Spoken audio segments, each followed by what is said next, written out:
Welcome to Senpai, your new home for immersive manga, manhwa, anime-inspired novels, and fantasy audiobook stories. Here, every episode brings you into a world of overpowered heroes, revenge arcs, cultivation journeys, virtual reality games, monsters, magic, and emotional character moments.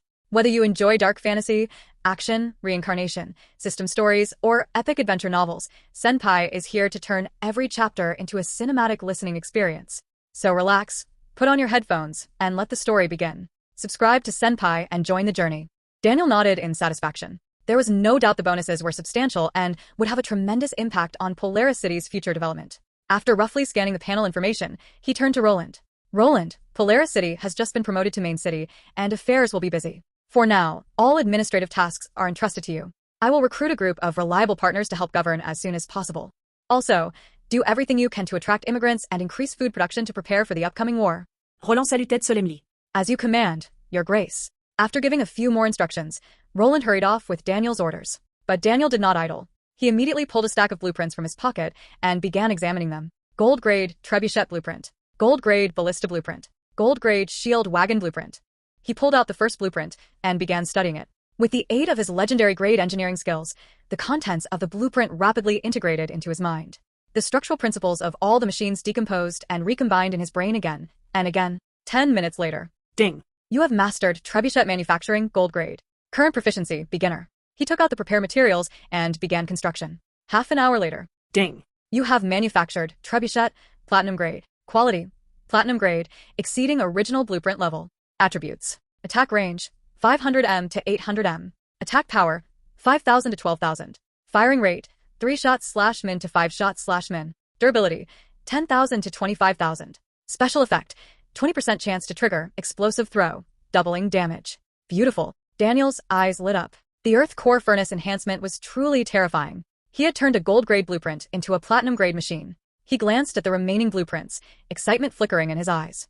With a major war approaching, the better prepared he was, the higher his chance of victory. Time was of the essence. He immediately pulled out the second blueprint to study it. Meanwhile, Polaris City's construction continued at a furious pace. The 1 million-strong army was setting up camp, with coordinated shouts echoing from the training grounds in the suburbs. The temple's light shone over the entire city, and the glow from the furnaces illuminated the night sky. All of this was preparation for the imminent war.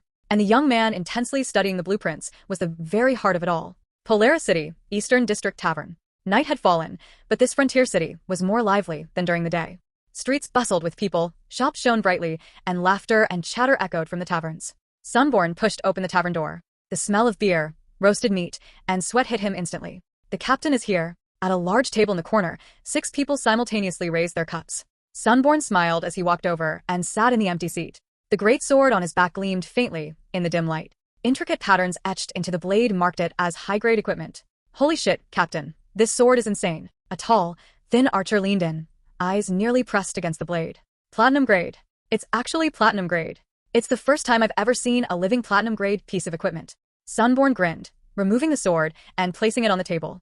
The 6 people immediately surrounded it, chattering excitedly. Attack power plus 3,500, strength plus 200, agility plus 150, with a skill solar slash. These stats are ridiculous. Stop looking. Even if you keep staring, it's not yours. Captain, how many merit points did it cost to exchange for this?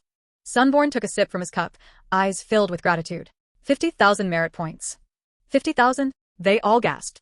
I spent half a month and only saved 3,000. That's why I'm thanking you guys, Sunborn said seriously, looking at them. If you hadn't pooled your money to help me exchange merit points, I wouldn't have gotten this sword. This sword is the squad's shared property. When we fight bosses, I go in first, and everyone gets a share of any good loot. Captain, don't make it sound so formal, said the priestess, waving her hand and smiling. You get stronger, the squad gets stronger, loot drops are more likely. Think of it as an investment, got it? Exactly. Everyone else nodded in agreement. Sunborn smiled, saying no more, but he mentally noted this favor. Oh, Captain, what about that thing you helped us with for the Doom Guild? The archer leaned in to ask. Sunborn smacked his forehead. Almost forgot. It all went through. He opened the guild panel and handled each operation one by one. Ding. You have joined Doom Guild. Ding. You have joined Doom Guild. The 6 people received notifications consecutively. First stunned, then erupting in cheers. Holy shit, we really got in. I've been trying for half a month and couldn't get through, Captain. How did you do it? Sunborn smiled. I have a friend in the guild management who helped pass the word. Captain, you're incredible. Even the big guilds have trouble getting in. Come on, let's drink. Celebrate all of us becoming members of Doom Guild. The 7 clinked cups and drank in one go. Although Doom Guild had previously filled 100 million members at once, many were kicked out due to overcrowding. Daniel had been too lazy to process them slowly, so he accepted everyone with one click. In his free time, he began screening members. For example, IDs with the prefix Stormbound were almost always troublemakers. Daniel kicked them out immediately. Similarly, infamous IDs from previous servers received no mercy. Through this, nearly 1 million member slots opened up. But Daniel didn't fill them randomly. Instead, he used a recommendation system, letting elite Frontier players recommend friends. This increased loyalty and engagement while forming high-quality squads. For instance, Sunborn 7-man squad had members of different levels and professions. Even the mage was a newly registered newbie. Thanks to Sunborn's recommendation, the mage was directly accepted into Doom Guild. Experienced squads like this could level up quickly. Other players, seeing Sunborn get attention, would similarly strive to contribute more to the guild, then invite their friends and family. Showing off in front of familiar people, it was a point of pride. After a few rounds of drinking, the 7-person team had become slightly tipsy when the priestess suddenly leaned in, lowering her voice to a mysterious whisper. By the way, do you all know? The bonus for secondary classes in Polaris City is higher than in all 9 main cities. Her eyes gleamed with excitement, and she glanced around to make sure no one else was listening. Really? One of the teammates asked, raising an eyebrow.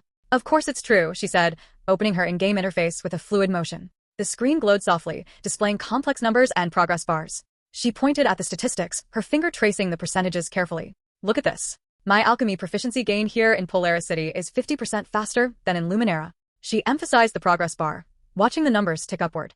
And the success rate when I make intermediate potions in Luminera, the success rate is only around 55%. But in Polaris City, it reaches 85%. Her voice was full of amazement, almost trembling with excitement. Plus, high-quality outputs happen frequently. When I make 10 bottles of intermediate healing potions, I usually get 3 or 4 superior quality ones.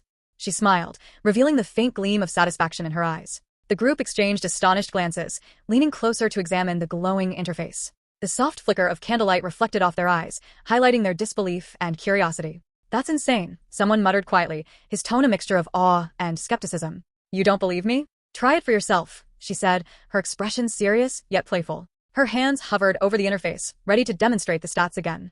Nearby, a table of other players overheard the conversation. They leaned forward, intrigued, and joined in eagerly. She's right, a blacksmith said, his voice deep and steady. I've been forging iron in Polaris City for half a month, and my proficiency has almost increased by 2 levels. He gestured toward his crafting station, where faint sparks still hovered in the air. Me too. Before, when I crafted equipment in the main city, succeeding on 5 out of 10 items was lucky. Here, I succeed on 8 out of 10, another player added, brushing imaginary dust from his virtual gloves. And prices are low here, so materials are cheap. The equipment I make can still be sold in the 9 main cities for a significant profit, another chimed in, calculating in his head the potential gold he could earn. The only downside is there are fewer NPCs, so you can't take high-level quests, one player pointed out, frowning slightly as he considered the limitations. But there are plenty of construction tasks. Polaris City is investing heavily in development now, and there are quests every day. You can earn guild points faster than farming monsters, another explained, tapping the table with excitement. I heard Doom Guild has a building for secondary class players. What was it called? The Sanctuary Garden. Items made there get extra bonuses. A 4th player added, leaning in, eager to share what he knew. Exactly. My friend got in, and when he came out, he was floating with excitement. He said the success rate was 95% and mind power doubled. I almost wanted to hit him, someone said, laughing loudly, shaking his head at his friend's exaggerated claims.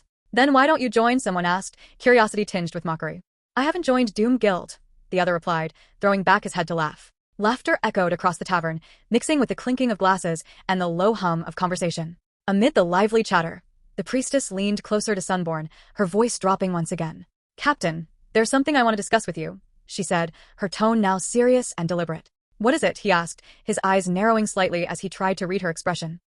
I signed a long-term contract with one of the management members of Doom Guild, she admitted, her fingers nervously twisting a ring on her hand. Sunborn froze for a moment, his mind racing to process the news. What kind of contract? He asked cautiously. They provide materials and workspace, and I handle potion production. The potions go to the guild, and I earn a commission plus guild points, she explained, her voice growing animated as she described the arrangement. She paused briefly, her eyes lighting up with a mixture of excitement and anticipation. Captain, do you know what this means? She asked, leaning forward, almost bouncing in her seat. In Polaris City, with the Sanctuary Garden bonus, my success rate and potion quality are absurdly high. Before, producing 1 intermediate potion cost me 5 gold coins, and I could sell it for 8. That's a profit of 3, she continued, her hands moving in expressive gestures to illustrate the numbers. Now, the cost is still 5, but the quality is higher. I can sell it for 12, making 7. And with the high success rate, losses are minimal, so actual profits are even greater. The guild supplies the materials, so I don't advance any costs. I get 3 gold coins and 100 guild points per potion. I can make 2 or 300 per day. Can you imagine the profit? Sunborn quickly calculated in his head and drew a sharp breath. 5 or 600 gold coins a day, he exclaimed, the numbers spinning in his mind as he tried to grasp the scale of her statement. Not just that. As my proficiency increases, I can craft even higher level potions, she said, her grin widening, eyes squinting in pure delight. Captain, once I get rich, I'll treat you to a big feast. Holy shit, sounds good, he replied, a smile spreading across his face. I don't need a feast, another team member interjected, grinning. Just buy me a gold-grade bow and arrow, and I'm satisfied. The team erupted into laughter again, the sound carrying through the tavern. Sunborn watched them, smiling quietly to himself, feeling a surge of gratitude and luck. Polaris City, Doom Guild, Faustus, it was all falling into place. The tavern continued to buzz with activity, players sharing stories, checking their interfaces, and enjoying the evening glow. The soft hum of magical energy from enchanted lanterns added a faint sparkle to the air. Meanwhile, in Polaris City, the Duke's estate stood proudly, its white stone walls gleaming in the afternoon sun. The estate, located in the city center near the Sanctuary Garden, resembled a small castle with multiple towers and high walls. It had been specially built by Roland for Daniel, combining living quarters, office spaces, and meeting halls in one expansive structure. Deep inside the estate was a building that looked unremarkable from the outside. Its stone walls and simple wooden door blended seamlessly into the surrounding architecture. Inside, however, it opened up into a vast space, filled with dozens of war machines in all shapes and sizes.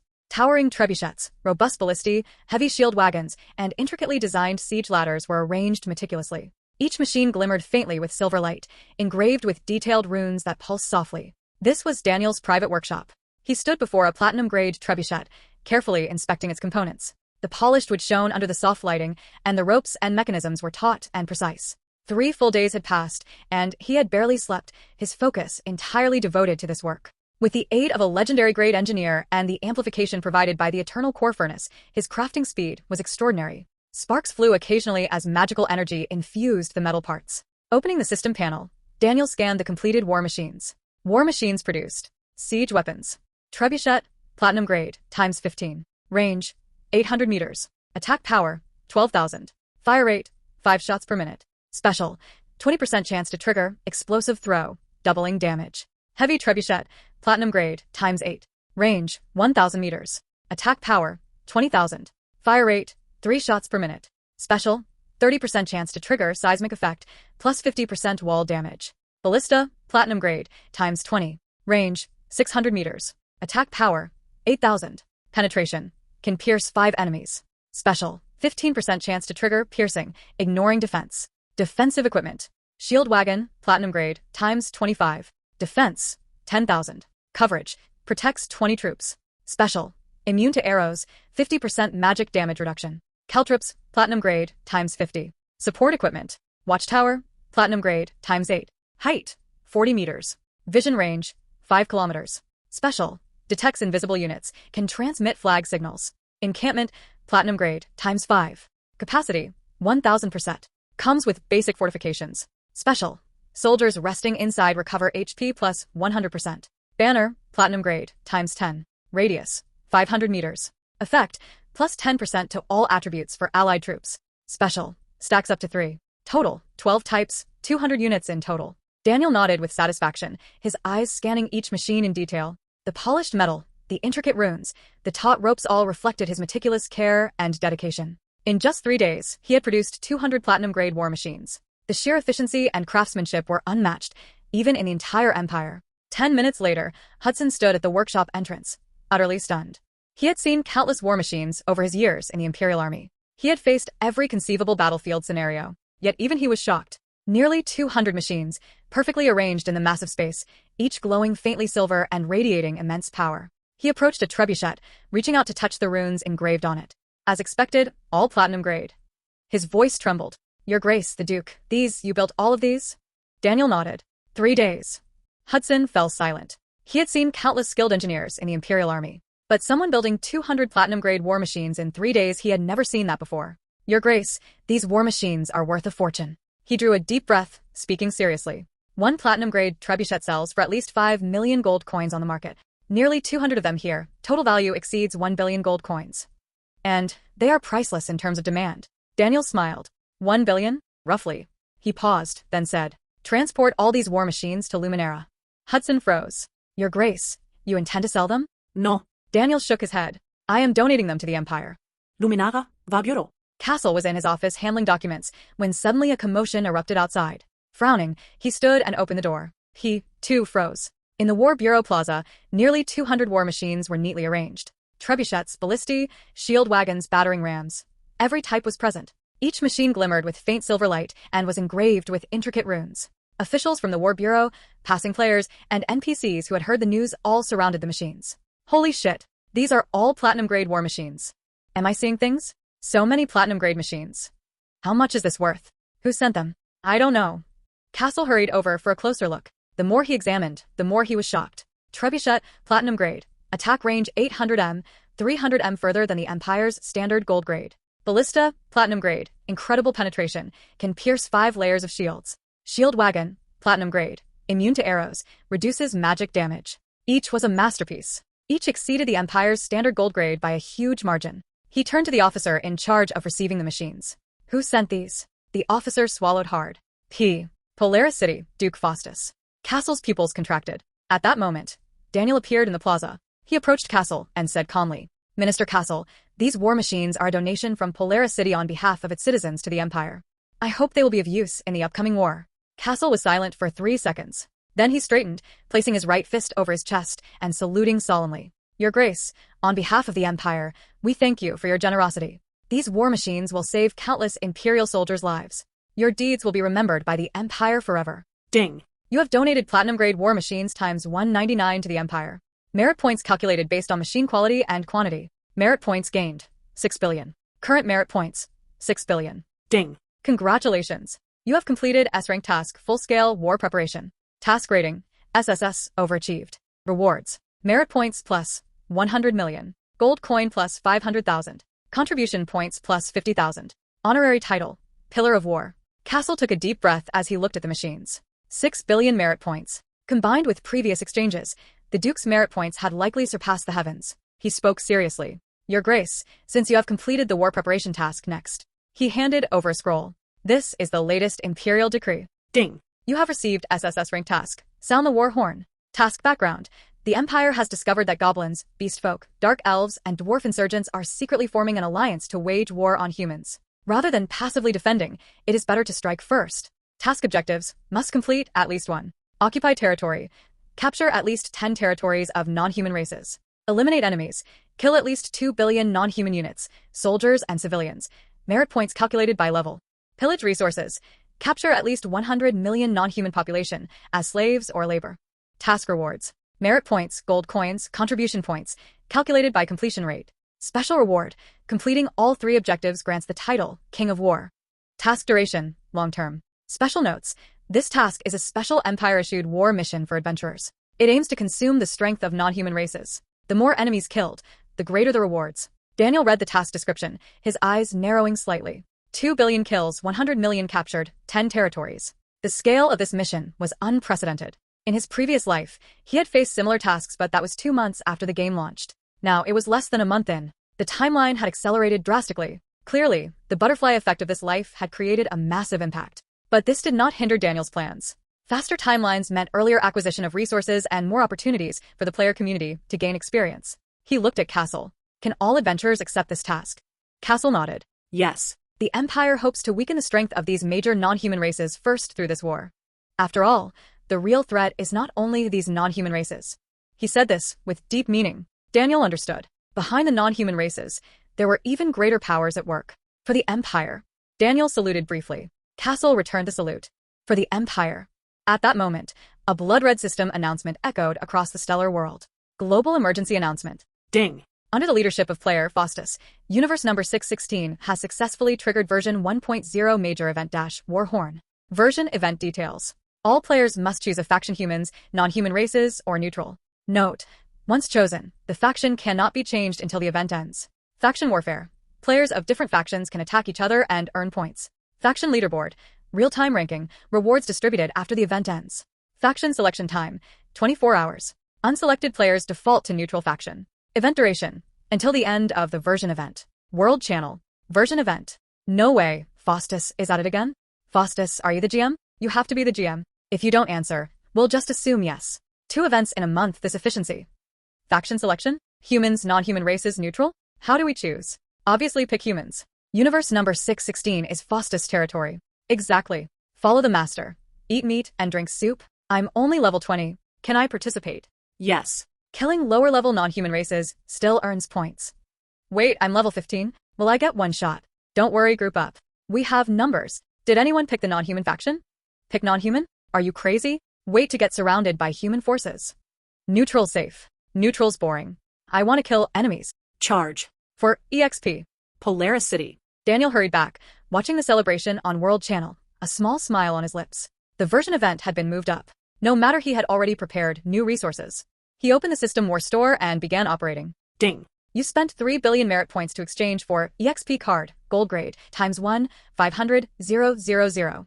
EXP card effect, grants 1 million EXP when used. Ding. You spent 2.5 billion merit points to exchange for standard equipment chest, silver gold grade, times 1, 500, 000. Chest contains random equipment of corresponding grade. Ding. You spent 1.5 billion merit points to exchange for companion egg bronze silver grade, times 300, 000. Companion egg randomly hatches, bound to the user. Ding. You spent 800 million merit points to exchange for skill book, DA grade, times 300, 000. Skill book randomly grants corresponding class skill. Total spent, 6.8 billion merit points. Daniel remained calm. He opened the guild warehouse and stored all these resources inside. You stored in guild warehouse. EXP card times 1, 500, 000. You stored in guild warehouse. Standard equipment chest times 1, 500, 000. You stored in guild warehouse. Companion egg times 300, 000. You stored in guild warehouse. Skill book times 300, 000. Then he summoned 2 people. The first was Polaris Vice Legion Commander Victor. Vice Legion Commander Victor, LV 245, Epic Grade NPC. Victor prioritized distributing these resources to the Polaris Legion. Daniel allocated a batch of materials. EXP card times 1, 000. Standard equipment chest times 1, 000. Skill book times 100, 000. In addition, there were gold coins and food supplies. Victor stared at the pile in shock. Your Grace, all of this for the warriors? Yes, Daniel nodded. War is about to begin. I need a capable army. And now I have plenty of money, so every warrior will be fully equipped, armed to the teeth. Distribute these resources as quickly as possible. Victor took a deep breath and saluted solemnly. Understood. Polaris will not disappoint you. The second was Doom Legion Vice Legion Commander, promoted from a high-ranking officer. Vice Legion Commander Allen, LV 235, Epic Grade NPC. In the current Polaris City and Doom Guild system, one notable feature was that nearly all high-level core positions were NPCs. This was not coincidental, it was Daniel's deliberate design. NPC loyalty was system data, clear and visible. NPCs under contract could not betray slave contracts, employment contracts, military post contracts, all had system enforcement. Players' loyalty, on the other hand, was invisible and unreliable. Friends today could turn on each other tomorrow for a single piece of equipment. Alliances today could dissolve tomorrow, players jumping to enemy guilds. Daniel had seen too many examples of this. Moreover, the average player level was around 40, with most gear being iron grade. Polaris Legion NPC warriors started at level 80, minimum iron grade equipment, and elite units were all silver grade or higher. In terms of high-end combat power, the gap was enormous. Furthermore, managing a city or commanding an army required specialized knowledge and military literacy, which players currently lacked. Players have their own goals and interests. Grinding monsters is fine, but managing? Not a chance. In Daniel's plan, at this stage, it was best to let players focus on grinding, completing quests, and earning points. When they matured, and true talent emerged, promotion would be considered later. For now, NPC management was the safest choice. Alan, I have a task for you. Daniel looked at the resolute man before him. Train the adventure groups in the Doom Legion for me. He allocated a batch of resources and funds from Polaris City stockpile. These are the Legion's starting resources. Recruit members in Doom Guild and form a capable fighting force. Any questions? Alan's eyes lit up. No. Your Grace, rest assured. After handling this, Daniel opened the Guild Exchange interface. He placed the remaining resources inside. Guild Shop Update. EXP card, gold grade 500 guild points each. Standard equipment chest, silver gold grade 500 guild points each. Companion egg, bronze silver grade 1000 guild points each. Skill book, DA grade 300 guild points each. Guild channel. Holy shit. The guild warehouse just updated. EXP cards, 100 guild points each. E-exchanged mean. The equipment chests are god tier. I got a gold grade armor. Companion eggs are god tier. I hatched a silver grade pet. I want one too. Don't take it. Wait, check the exchange requirements. To redeem these, you must be a regular member. Better resources require elite grade. Top tier discounted items require core level membership. Holy shit. I'm only a trainee level member. I can't exchange. Why? Everyone's equal. Why the discrimination? I refuse. Exactly equality. Why treat differently? Faustus is discriminating. Friends, let's unite. Ding. Players Tersoft Forest and Starlight Wanderer have been removed from the guild for inappropriate remarks. All guild members are reminded to speak responsibly and maintain unity. Guild leader notice. Those chasing equality and freedom, leave the guild. Anyone kicked will never set foot in Polaris City. The golden announcement scrolled 5 times in the guild channel to ensure visibility. The channel went silent. Faustus is ruthless. People who don't understand the situation deserve this. Exactly. Someone was even hitting Faustus himself. What did they expect? Faustus, please post a guild point task. I have no money to reach elite grade. Haraha, I'm a core member. I can exchange everything. Charge. Buy gold coins to exchange for guild points. Haraha, I'm a core member. I can exchange everything. Charge. Buy gold coins to exchange for guild points. World Channel. Doom Guild is giving out goodies again. 300,000 EXP cards. 300,000 pieces of equipment. 300,000 companion eggs. 300,000 skill books. I should have joined Doom Guild earlier. Exactly. Now it's so hard to get in. Even if you meet the requirements, you might not be accepted. Yeah, I've been applying for so long and still got rejected, sob. Ah. That's nothing. I applied 50 times and got rejected. Damn auditors. Did I offend them? Bro, you didn't break any rules, right? Doom Guild auditors are NPCs, which means Faustus himself personally rejected your application. Haha, so funny, not ignored, just flat out rejected. F you nonsense. Meanwhile, inside Doom Guild, another announcement rang out. Doom Guild announcement. Doom Legion is now recruiting all members. Recruitment requirements. Level 30 plus and 100 copper coins. Legion benefits. Participate in Legion activities to earn massive guild points. Outstanding performance receives additional rewards. Maximum Legion size. 5 million. Registration. Private message Vice Legion Commander Allen. The guild channel erupted again. Doom Legion? Clearly for combat looks like the guild is about to make a big move. 5 million members. That's huge. I'm in. Faustus must have seen my request guild points too. Guild points? I'm in. I'm only level 27, not 30. Go level up. You still have time. Half an hour later, Allen reported. Your Grace, Duke, 4.2 million have signed up. There are still 800,000 spots left. Daniel nodded. Keep recruiting. Out of nearly 100 million guild members, 5 million was still not even full. Daniel found this surprising. The level 30 minimum was not very high. The top player tier was already around level 70. He turned to look out the window. In Polaris City's nightscape, Sanctuary Garden emitted a soft glow, and the Eternal Core Furnace lit half the sky. The war horn was about to sound. Blackstone Plains. Located on the border between human territory and the non-human race's domain. The terrain was flat, soil poor, and barren, covered entirely in black rocks, hence the name. Normally, few people ventured here, aside from occasional merchant caravans and scouts. But now, a human village on the plain's edge was engulfed in bloodshed. Flames shot into the sky, screams echoed. Kill them all. Leave no one alive. Vanthian stood at the village entrance, staff in hand. A pillar of fire descended from above, blasting a wooden house to splinters. The screams inside abruptly ended. Ding. You killed 7 human villagers. Gained 70 faction points. A cruel smile curved his lips. Behind him, thousands of Stormbound Guild members poured into the village like a tide, killing anyone in sight and burning every house. Elderly women, children, none escaped their blades. Guild leader, east side cleared. Guild leader, a few hiding in the west cellar, found them too, haha. Kill. Vanthian nodded in satisfaction. He opened the faction panel, watching the points steadily climb. Stormbound Guild current faction points, 127,846. Global non-human faction ranking, number 1. 3 days ago, when the version event began and the faction selection window popped up, he had barely hesitated. Humans? Bah. That damned Faustus had kicked all Stormbound Guild members out of Doom Guild. Fine, but even after 50 applications, Vanthian himself had been flatly rejected. Never had he been so humiliated. Since Faustus wouldn't allow him in, he would join the non-human races faction. Let Faustus see the consequences of crossing him. To Vanthian's delight, the first task for joining the non-human faction was to capture a human village. Even better, the system rewarded faction points for each kill. Faction points could be exchanged at the non-human races supply depot for rare resources. So, although the original task required taking the village for more points, he ordered a full massacre. In just 3 days, over 20 guild members had completed the faction class change into rare non-human classes. Some became beastfolk berserkers, drastically increasing strength. Some became dark elf assassins, doubling agility. Some became goblin priests, gaining bizarre curse abilities. Vanthian himself class changed into an inferno mage. This was a hidden dark elf class, capable of manipulating both shadows and fire terrifying power. Inferno Mage Esper class. Level 60. Skills. Shadow Fire Arrow. Fires arrows infused with shadow and fire, dealing 320% damage. Shadow Shelter. Enter shadows, immune to physical attacks for 3 seconds. Flame Storm. Summons fire rain over a wide area. Shadow Fire Explosion. Explodes surrounding shadow flames, dealing massive damage. Vanthian stared at his attribute panel, brimming with pride. Faustus, just wait. When I gather enough points to exchange for legendary equipment, I'll come for you first. Then we'll see who's truly number one among humans.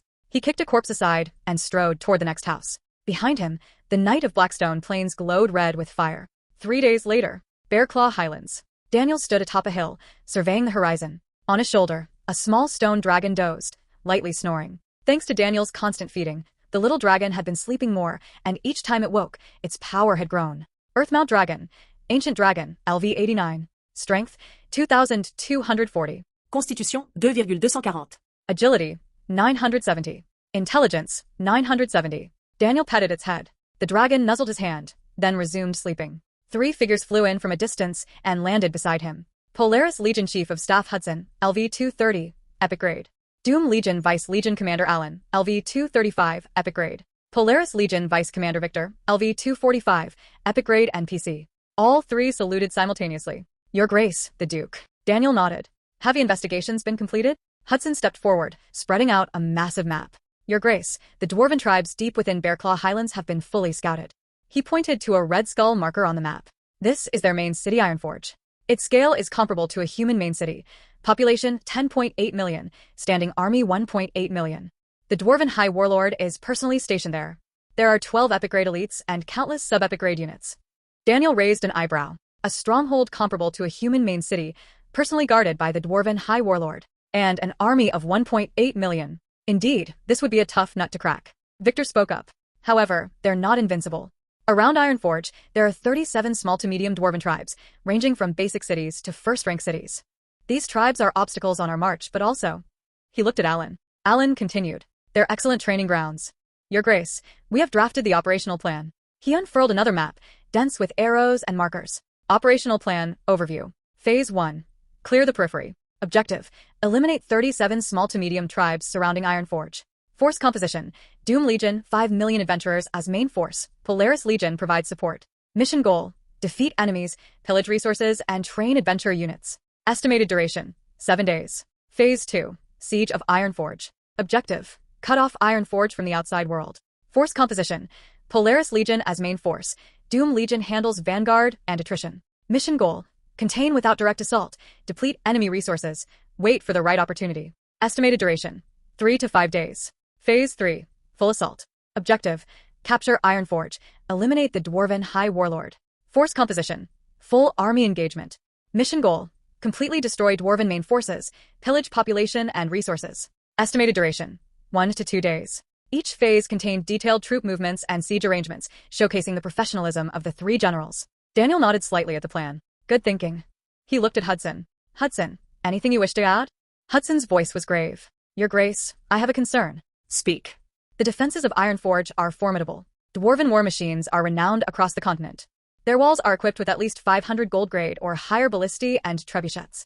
They also possess unique machines, Thunder Cannon and Lava Thrower, whose power rivals Platinum grade. A frontal assault will result in heavy casualties. Daniel paused for a second. Then he smiled. Casualties. He opened his bag and pulled out a scroll. Seraphic Revival, Supreme Grade.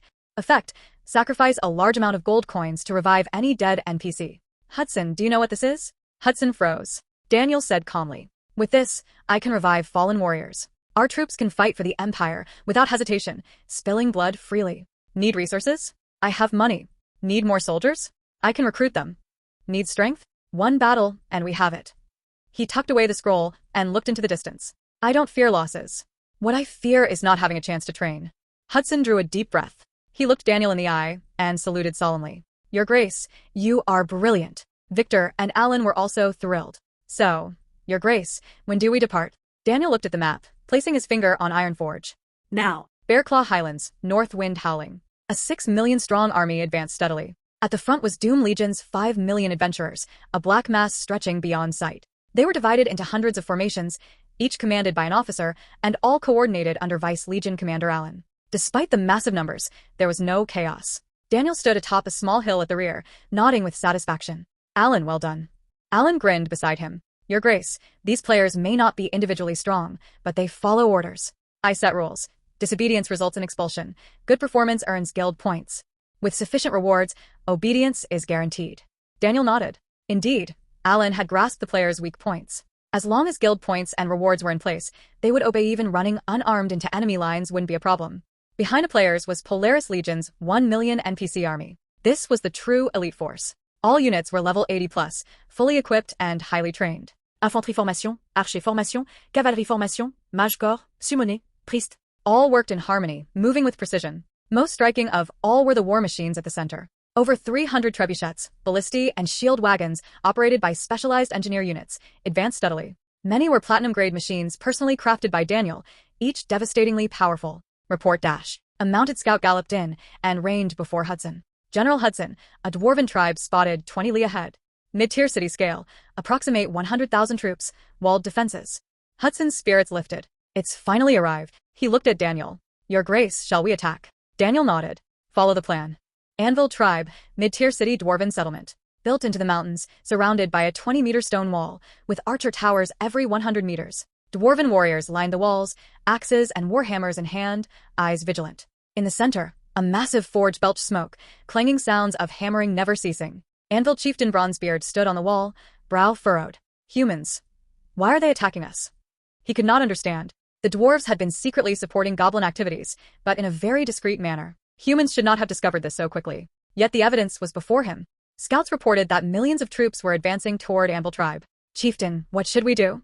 A dwarf officer asked anxiously. Bronzebeard took a deep breath. Alert Ironforge of the human attack immediately and request reinforcements. Also, order preparations for battle. Activate all war machines.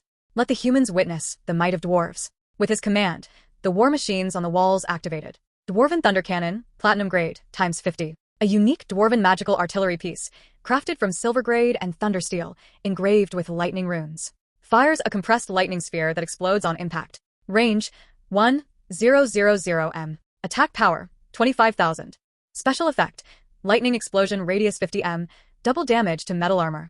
Dwarven Lava Thrower, Platinum Grade, times 80. A special trebuchet launching molten lava spheres mined from the Earth's core. Explodes on impact, splattering lava that burns continuously. Range, 800 m. Attack power, 20,000. Special effect, splash damage, burns for 10 seconds. Dwarven Steam Repeater, Gold Grade, times 200. A dwarven engineering marvel, powered by steam to rapidly fire bolts, far faster than ordinary ballistae. Range, 600 m. Firing rate, 30 bolts/min. Attack power, 5,000. Special effect, pierces +2 targets. Looking out across the battlefield, countless ordinary defensive installations were set up along the city walls. Ballistae, trebuchets, rolling logs, giant stones everywhere. There were mechanisms designed to crush invaders. Bronzebeard gazed at these machines, his mind momentarily steadying. Come on, humans, he sneered. Let me show you the true might of dwarven technology. 5 miles away, Allen stood behind a massive shield wagon. Through his telescope, he carefully observed the approaching enemy horde.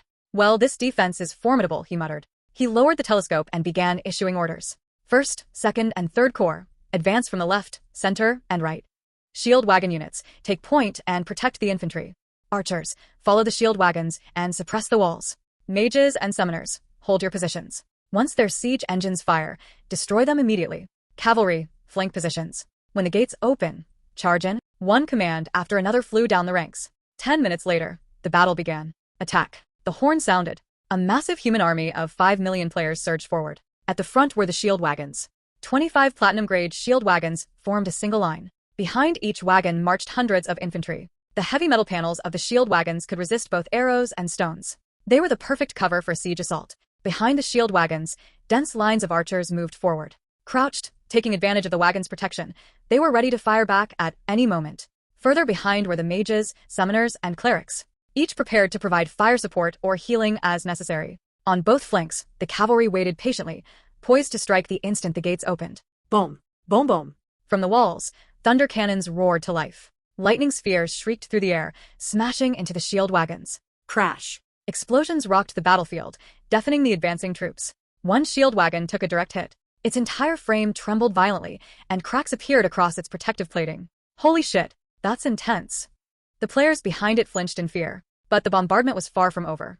Next, the lava throwers opened fire. Molten rocks plummeted from the battlements, striking players indiscriminately. Boom! The lava exploded, spraying scalding molten rock across the battlefield. Any player touched by the lava instantly screamed in pain as their health rapidly drained. Within moments, some fell to the ground with 0 HP. Healers! Healers! Get us healed, you idiots! Look at my leg, it's on fire. Oh my god. Don't panic. Spread out. Everyone scatter. The battlefield descended into chaos. But soon, the players stabilized their formation. Archers fire back. Arrows rained from the human ranks, pinning down the dwarven archers. Mages and summoners target those thunder cannons. Destroy them.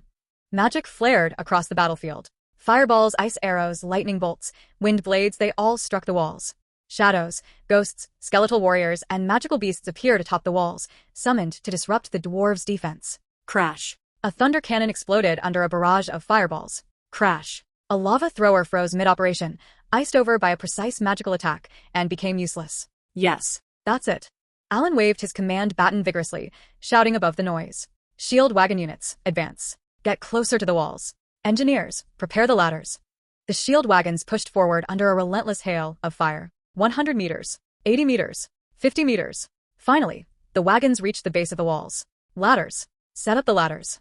Engineers dashed forward under fire, placing ladders against the battlements. Players began climbing rapidly. On the walls, dwarven warriors hurled rolling logs and massive stones down at the attackers. But instead of hearing the expected screams of agony, a strange sound rose from below. Excited shouts echoed from the human soldiers. Whoa, is this really a siege? This game feels so real. Ha ha ha, awesome. My head got smashed, holy shit, but I still have 1000 HP left. Not gonna lie, these little dwarves are ugly as hell. Every one of them has a messy beard. I love this game. This is exactly the kind of battle I live for. Keep climbing. Watch how I take these dwarves down. Players fell from stones, arrows, and lava, but more kept climbing, stepping over fallen comrades with unrelenting excitement. This chaotic scene terrified the dwarves. Hands that were tossing stones trembled uncontrollably. Finally, the first human player reached the top of the wall. Hee, I'm up, let's go. He swung his weapon, lunging at the nearest dwarf warrior. One by one, the second, third, and fourth players joined him. Soon, a brutal melee erupted along the battlements. Meanwhile, at the city gates, battering rams smashed furiously against the reinforced doors. Boom, boom, boom. The thick wooden gates cracked with each strike. Keep pushing, brothers. The gate's down to 1/10 of its HP. Crash. Finally, the gates collapsed. The gates are open. Charge. Go. Munich squad, follow me. The cavalry poured into the city like a tidal wave. The dwarven settlement's fate was sealed. Anvil clan chief, Bronzebeard, stood atop the walls, watching the battlefield descend into chaos. His face was pale as iron. Facing millions of humans, he had never imagined holding the city would be possible. Yet, he had expected a longer defense. The walls were formidable. The humans seemed weak, some barely above level 30. And yet, they attacked like lunatics, fearless even in the face of death, their faces alight with excitement. Chief, retreat. We'll cover you. A dwarf general gripped Bronzebeard's arm. He opened his mouth to speak, but before he could say anything, a sudden golden light pierced his chest. Minus 850,000. He looked down at the massive gaping hole in his chest, disbelief written across his face. Then he collapsed with a thundering crash. System notice. Congratulations. You and your army have successfully conquered the Anvil tribe mid-tier city. Battle results. Dwarven warriors killed, 52,847. Dwarven warriors captured, 21,236. Warmachine seized, Thundercan Multiplikationszeichen 37, Lavathrower Multiplikationszeichen 52, Steam Crossbow Multiplikationszeichen 143. Equipment captured, Gold grade times 327, Platinum grade times 43, Epic grade times 2. Resources acquired, Silver grade or times 1, 270,000 units, Thundersteel times 830,000 units, countless other materials. Faction points earned, 9,263,760. Merit points earned, 2,847,200. Global announcement. Under the leadership of player Faustus, the Human Alliance has successfully conquered the dwarven mid-tier city, Anvil tribe. This marks the first large-scale victory of humans over non-human races. All participating human players receive an additional plus 1,000 points. This achievement has been recorded in the Annals of War. All participating human players receive an additional plus 1,000 points. This achievement has been recorded in the Annals of War. World Channel. Holy shit, we won big. Faustus is awesome. 5 million against 100,000, and we still lost over 10,000? Those dwarves are too strong. You don't understand. Dwarves' war machines are the strongest in the entire continent. Just winning is impressive. Exactly. I swear I saw one thunder cannon wipe out over 100 people in a single shot. My friend is in the Doom Legion. He said their 7th army lost over 2,000 people. Nonsense. The dwarves defending the city are incredibly strong. The important thing is, we won easily. What about Faustus' Polaris Legion? How were their losses? Probably very few. Polaris Legion didn't fight as the main force. I think Faustus deliberately held them back. He wanted us to level up and earn points. Of course. Polaris Legion's NPCs are armed to the teeth. They are highly skilled professional soldiers. If they had gone all out, what chance would we have had? Exactly. They are elite NPCs, and we're a player army. How can we compare? Maybe Faustus was afraid that the NPCs would be lost too early. One NPC gone is gone forever. Players can die and respawn. Enough talk. I'm going to level up. Next siege, I'll be at the front, at the core of the Anvil tribe. Daniel sat in the seat originally belonging to the clan chief, listening to the logistics officer's report. Your Grace, the loot has been inventoried. Besides the war machines and equipment seized on the battlefield, we also found. The logistics officer opened the ledger and read out each item. 3 dwarven war factories, capable of producing gold-grade and lower war machines. 2 silver-grade ore veins, producing about 500,000 silver-grade units annually. 1 thundersteel vein, producing about 300,000 thundersteel units annually. 5 iron-grade ore veins, producing about 2 million iron-grade units annually. Various rare metal reserves, approximately 5 million units. Additionally, the officer paused, then continued. We found a large quantity of non-human races equipment in the warehouses. This includes beast folk berserker axes, goblin priest staves, dark elf assassin daggers. There was even an order for sea people weapons and equipment. He handed over a document. Daniel looked at it and raised his eyebrow. It was a trade order between the dwarves and the sea people. It included 1,000 sets of gold-grade equipment and 100 sets of platinum-grade equipment. In exchange, the sea people would provide deep-sea pearls, coral, and young deep-sea beasts. Interesting, Daniel said, putting away the order. The sea people had indeed joined in. They were an amphibious race with long-standing interest in land-based resources. Throughout Stellar's history, they often clashed with land races. Now, they were trading with dwarves? Daniel looked at the logistics officer. And the prisoners? Your Grace, a total of 180,000 dwarves were captured. Of these, over 20,000 are warriors. The rest are civilians.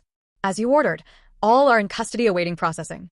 Daniel nodded. No need to keep them here. Send all of them to Polaris City, to the Eternal Core Furnace. Let them work in the forges. The logistics officer froze. Your Grace, dwarves are stubborn. They might not obey. Daniel smiled. Simple. Those who don't obey, we kill. Those who obey can live. There will always be some who fear death. The officer nodded thoughtfully. After finishing the loot, Daniel left the Lord's Manor. Hudson, Victor, and Alan approached him. Your Grace, battle losses have been counted, Hudson said seriously. Polaris Legion warriors killed, 326. I have collected the bodies of the fallen warriors. Daniel nodded. Although the Polaris Legion did not fight as the main force, facing the dwarves' elite warriors meant the players were difficult to kill efficiently. Masses could be wiped out instead. To end the battle quickly, Victor had led a 10,000-strong elite squad to engage, and some casualties occurred. Very well. I will revive them, Daniel said. He used the seraphic revival device. System notice. You have spent 12 million gold coins to revive Polaris Legion warriors times 326. Golden light flashed. The cold, lifeless bodies stood again. They stared at their hands in confusion, then all looked at Daniel, full of excitement and fervor. Thank you, Your Grace. Daniel waved. You are warriors who shed blood for the Empire. I will never let a single warrior die on the battlefield. For the Empire. This short speech instantly ignited the warriors' passion. Their duke possessed the power to revive the dead. Their eyes filled with battle intent and loyalty. All warriors knelt on one knee, their loyalty to Daniel reaching 100%. For the Empire. For Your Grace. The roar was deafening. Daniel looked at Alan with satisfaction. And the Doom Legion? Alan gave a wry smile. Your Grace, Doom Legion lost 175,847 people, with countless injuries. Daniel nodded calmly. No matter. Adventurers can respawn directly in the main city. Although many lost levels and are complaining. Daniel thought for a moment. Give them some compensation. Each gets 100 guild points and 10 gold coins. Tell them that rewards will double for outstanding performance in the next battle. Alan's eyes lit up. Your Grace is wise. The next day, the army continued marching. For the following 7 days, they killed gods and humans alike. LV-70 Copper Hammer Tribe, 20,000, crushed. LV-85 Stelmane Tribe, 105 Kablelis Nulis destroyed. LV-92 Flame Tribe, 350,000, wiped out. Along the way, 37 medium and small dwarven tribes were eradicated. Each conquered tribe provided resources and prisoners. Daniel's desk overflowed with loot lists. Polaris Legion warriors' levels increased steadily. Doom Legion players leveled fastest, gaining experience through continuous battles. Although dying caused some to lose levels, survivors' levels increased rapidly. Players noticed dwarves dropped high-quality equipment and resources more frequently. With guild point and gold coin compensation, complaints vanished instantly. In their place, a high battle spirit surged throughout the army. 1 week later, the army finally arrived at the gates of Ironforge. This was a true mighty city. The walls rose 50 meters high, forged from a mix of obsidian and silver-grade alloy, inscribed with countless defensive runes. On the walls, rows upon rows of war machines were stationed. At least 1,000 of them. At the city gates, 200-meter-tall dwarf stone statues stood on either side, exuding a terrifying aura. These were the dwarves' guardian statues, said to be capable of reviving during battle, though with limited uses. Inside the city, a massive forge towered into the sky. Its flames dyed half the horizon red. Ironforge was the main city of all dwarves in the region. Its population numbered 8 million, with 1.8 million soldiers. Even a legendary level 280 dwarf supreme commander was stationed there. Daniel stood on a high mountain outside the city, gazing at the towering fortress. Behind him, 6 million troops were arrayed and ready. He took a deep breath. Give the order. Rest in place for 1 day. Tomorrow, his eyes sharpened. Attack the city. On Ironforge's walls, dense formations of dwarves stood ready. 2 million warriors in total. This was the combined force from Ironforge and all surrounding tribes. They wore heavy plate armor and wielded battle axes, or warhammers. Their eyes burned with battle intent. Every 50 meters along the wall, an arrow tower stood. Each tower mounted black gold-grade thunder cannons and lava throwers. More frighteningly, inside the walls stood 30 towering war machines. They were 20 meters high. The dwarves called them war behemoths. Dwarf war behemoth, black gold grade. These were colossal war machines, combining offense and defense. Their appearance resembled a giant metallic tortoise. 3 thunder cannons rested on its back. A catapult was hidden under its belly. Its limbs were thick and powerful. Every step it took shook the ground. Height, 20 meters. Length, 35 meters. Weight, approximately 500 tons. Armor thickness, 500 millimeters, silver-grade alloy. Weapon configuration, thunder cannon ×3, lava thrower ×2, giant warhammer ×2. Special effect, can absorb magical damage and convert it to energy, can release thunder roar to stun surrounding enemies. Ironforge had 30 of these war behemoths. Piloting them were the dwarves' elite Ironwrath warriors. Everyone was at least black gold grade or higher. Any human legion facing such defenses would find them extremely difficult. But at the foot of the city, the player army was buzzing with excitement. Legion channel. Holy shit, did you see those things? So cool. What are those? Mechanical beasts. Dwarves, war behemoths. I saw them in the Luminera dwarf manual. Black gold grade. Damn. Black gold grade? How tough is that? Who cares how tough? Kill them and get the loot. Exactly. We might lose some XP if we die, but a single black gold grade drop is huge. Charge, brothers. Charge what? The battle hasn't even started. Can't we just be excited? What do you think Faustus will do? He'll probably crush them directly. Do you not know his strength? True. As the players chatted, a deep horn sounded from the mountaintop. Woo dash. Everyone looked up in unison. A massive flag rose from the mountaintop. It was entirely silver, with a radiant star embroidered at the center. Golden tassels lined its edges. The flag flapped in the wind, radiating a subtle sense of authority. The Polaris banner. Then, a gigantic black shadow descended from the sky. Roar dash. The thunderous roar of a dragon echoed through the clouds. It was a 50-meter-long dragon, its scales resembling jagged rock. A row of sharp stone spines ran along its back. Its wings stretched wide, blotting out the sun. An Earthmount dragon. On its back stood a figure. Daniel. He wore the Windstrider set. Black dragon wings spread behind him. In his hands he held Moon Reaper. Sunlight fell behind him, casting a golden glow. Legion channel. Holy shit. So cool. That's Faustus. I'm fired up. Charge. Follow the master. Wait. He hasn't given the order yet. I can't control myself. This is a battle of millions. Exactly. In old online games, even 10,000 player battles were impressive. Now millions. Insane. I'm a university professor, and I took a week off for this. Stellar is my life now. The NPC general's battle skills are so professional. This game is top tier. On Ironforge's walls, a dwarf general in golden armor stepped forward. Ironwrath General Steelhammer, LV-245, epic grade. He tilted his head, staring at the dragon and the figure on its back. His face was grim. Bones. His voice thundered across the battlefield. You truly wish to fight the dwarves? I admit your strength is not weak, but Ironforge is not a bone you can chew easily. Retreat now, and we may let you go. Otherwise dash. He raised his hand. All war machines on the wall simultaneously targeted the sky. We will make sure you never return. Daniel looked down at him, a slight smile on his lips. Too much talk. He raised Moon Reaper. Shattering Comet. Arrow Storm. Both skills released simultaneously. A stream of light shot into the sky, splitting into thousands of golden arrows. At the same time, countless arrows rained down from above, merging with the split arrows. The sky filled with golden lights, falling like a meteor shower. They smashed against the walls. Boom, boom, boom, boom, boom. Explosions thundered. The walls were engulfed in golden fire. When the dust settled, everyone gasped. The so-called indestructible walls had been torn open, 100-meter-long breach. Debris littered the ground. Countless dwarf warriors on the walls were killed or injured. Over 10 war machines were destroyed. Legion Channel. Holy shit. One arrow destroyed the wall. Amazing. Is he really a player? Stronger than NPCs. This is Faustus strength? I love it. Stellars number 1. Stop talking. Charge. The gates are open. Brothers move. Damnumans. 5 figures leapt from the city toward Daniel. Leading them was Ironwrath General Steelhammer. Ironwrath General Steelhammer, LV-265, Epic Grade. HP, 1,050,000. Skills, Ironwrath Battle Intent, Great Axe Slash, War Roar, Steel Body, Rage Burst. 4 more figures followed him.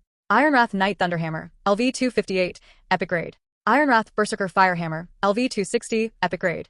Ironwrath Swordsman Stonebrute, LV-255, Epic Grade. Ironwrath Warrior Windaxe, LV-259, Epic Grade. Each was Epic Grade. Each had at least 800,000 HP. Seeing them, Hudson's face changed. Your Grace. Watch out. He drew his long sword and was about to charge forward. Alan raised his command saber, ready to order the entire army to attack. But Daniel lifted a hand to stop them. No need, he said lightly. Leave this to me. Although he was still stuck at level 100, his 4 core attributes were now absolutely terrifying enough to shake the heavens and move the earth. Even the lowest of his 4 core attributes exceeded 15,000. Add the bonuses from the Windstrider set, the army standard, and various buffs. His true combat power far surpassed the numbers on his character sheet. Steel Hammer swung his great axe, crossing the sky as he charged. Human, die before me. Daniel raised his bow. On the empty string, a golden, razor-sharp arrow naturally formed clearly, a nature's arrow. The next instant, an etherlance shot forth. The golden spear tore through the sky. Steelhammer didn't even have time to react. In a blink, the golden spear pierced his chest. Boom. Minus 1,050,000. The horrifying damage number exploded, and his HP instantly dropped to 0. Steelhammer's body shattered into countless fragments midair, flames erupting into the sky. Ding. You have slain General Steelhammer of Ironwrath, LV-265, Epic Grade Boss. Faction points plus 500,000. Merit points plus 100,000. Special item acquired. Ascendant Starstone ×1. Silence fell over the battlefield. Beside Daniel, Generals Hudson, Victor, and Alan were utterly stunned. The strength of this dwarf was undeniable. Even they likely wouldn't have been able to defeat him. After all, dwarves are not only adept at forging equipment and machinery, they are also formidable in combat. As a general of this great dwarf clan, his abilities and gear were anything but ordinary. These generals had already prepared to lay down their lives to protect the Duke. Yet the Duke had barely lifted a finger, and in an instant, had obliterated this dwarf warrior. This is the combat power of a level 100 archer? On the city walls, countless dwarf warriors gaped, their eyes filled with disbelief. That was General Steelhammer of Ironwrath, a level 265 epic grade powerhouse, one of the 30 strongest warriors of the dwarf clan. And he was killed in a single arrow? The remaining 4 Ironwrath warriors froze for a moment, not in fear, but in fury, and charged simultaneously. Among the dwarves, there was no concept of fear or retreat on the battlefield. If one hesitated, it would be a disgrace to the entire clan. For our general, Daniel remained expressionless. He silently admired their stubborn courage. Then, 4 golden streaks of light shot forth. The next instant, 4 figures exploded midair, fireworks illuminating the battlefield. Ding. You have slain Ironwrath Knight Thunderhammer, LV-258, epic grade. Ding. You have slain Ironwrath Berserker Firehammer. Ding. You obtained epic grade equipment ×3, Thunder Verdict legendary grade ×4. Faction points plus 1,200,000. Merit points plus 240,000. World channel. Am I seeing this right? 5 arrows, 5 epic grade NPCs down. Holy crap, those are 200 plus level epic grade bosses. Seriously, I struggled to kill a level 50 elite grade, and this god just one-shots epic grade?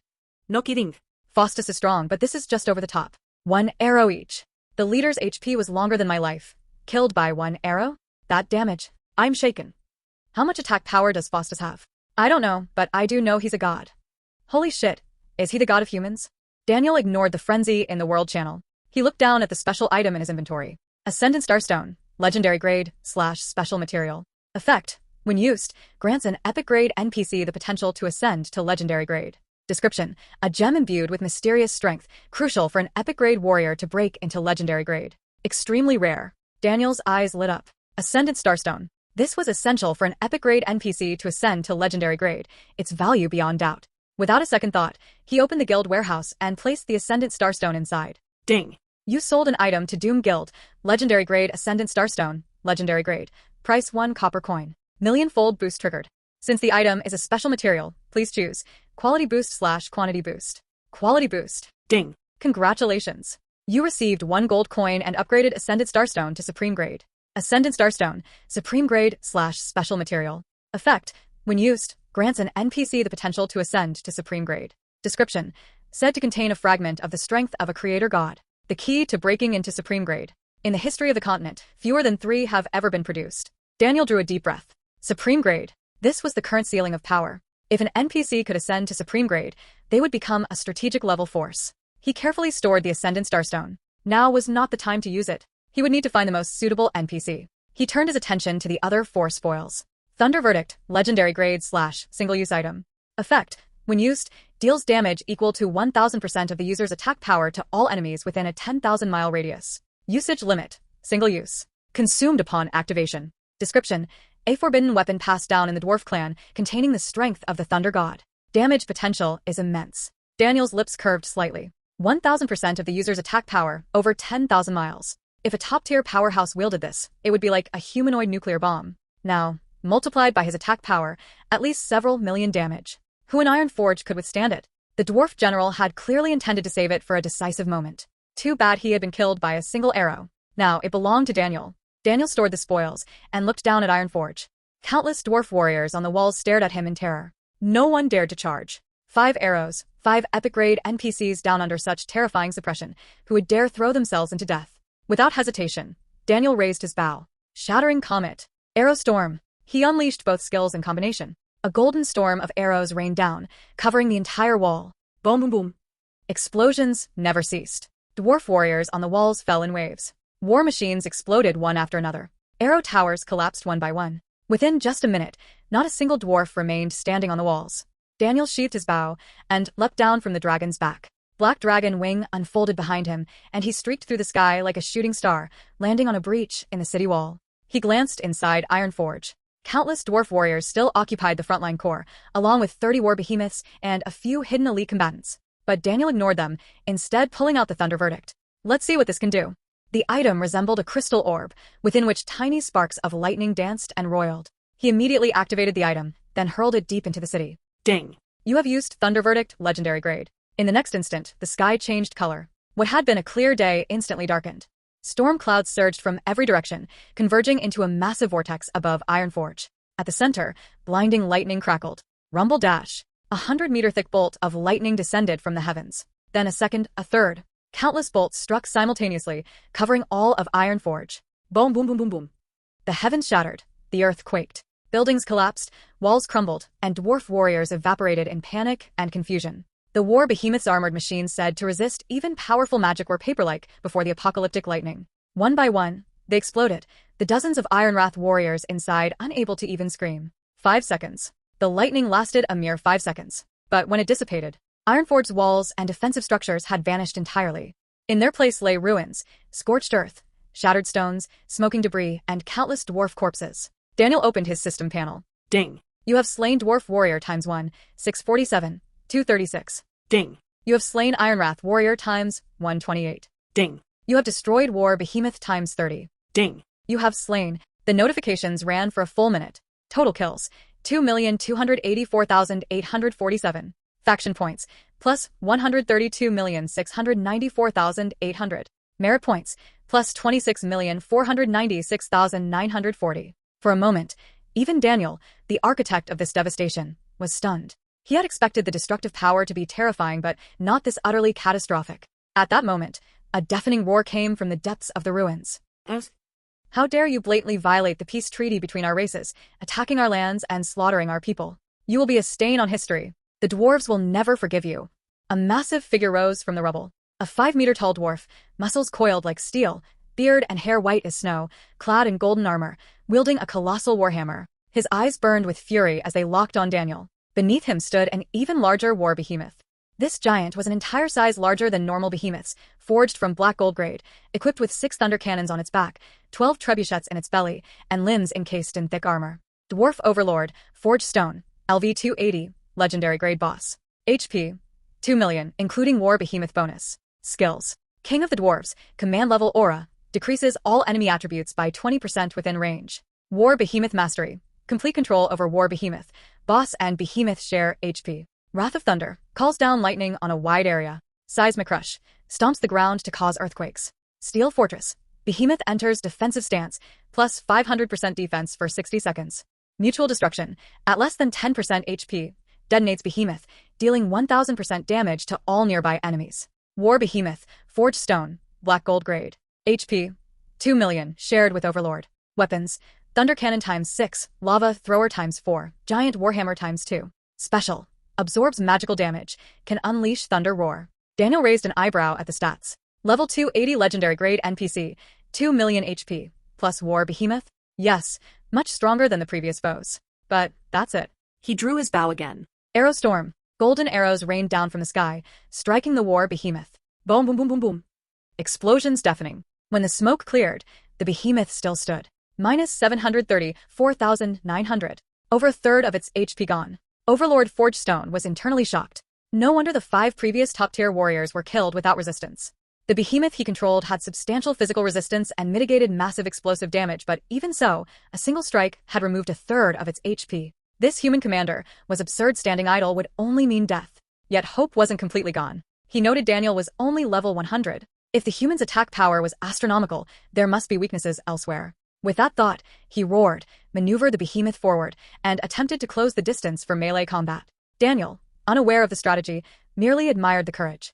If he had known Forged Stone's thought process, he would have been impressed, logical, yet outmatched by a true hexagonal warrior, fully optimized for offense, defense, and crowd control. Unhurried, he drew his bow. Etherlance. The golden spear tore through the sky, instantly piercing the Behemoth's chest. Boom.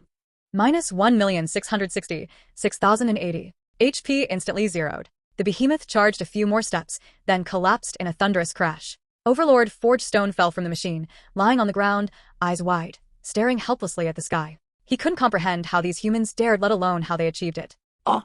How is this possible? Ding. You have slain Dwarf Overlord, Forged Stone, LV-280, Legendary Grade Boss. Faction points plus 2 million. Merit points plus 500,000. Skill book acquired. Wind's Embrace, SSS grade, ×1. Special item acquired. Legendary grade Firestone ×1. Daniel glanced at the skill book.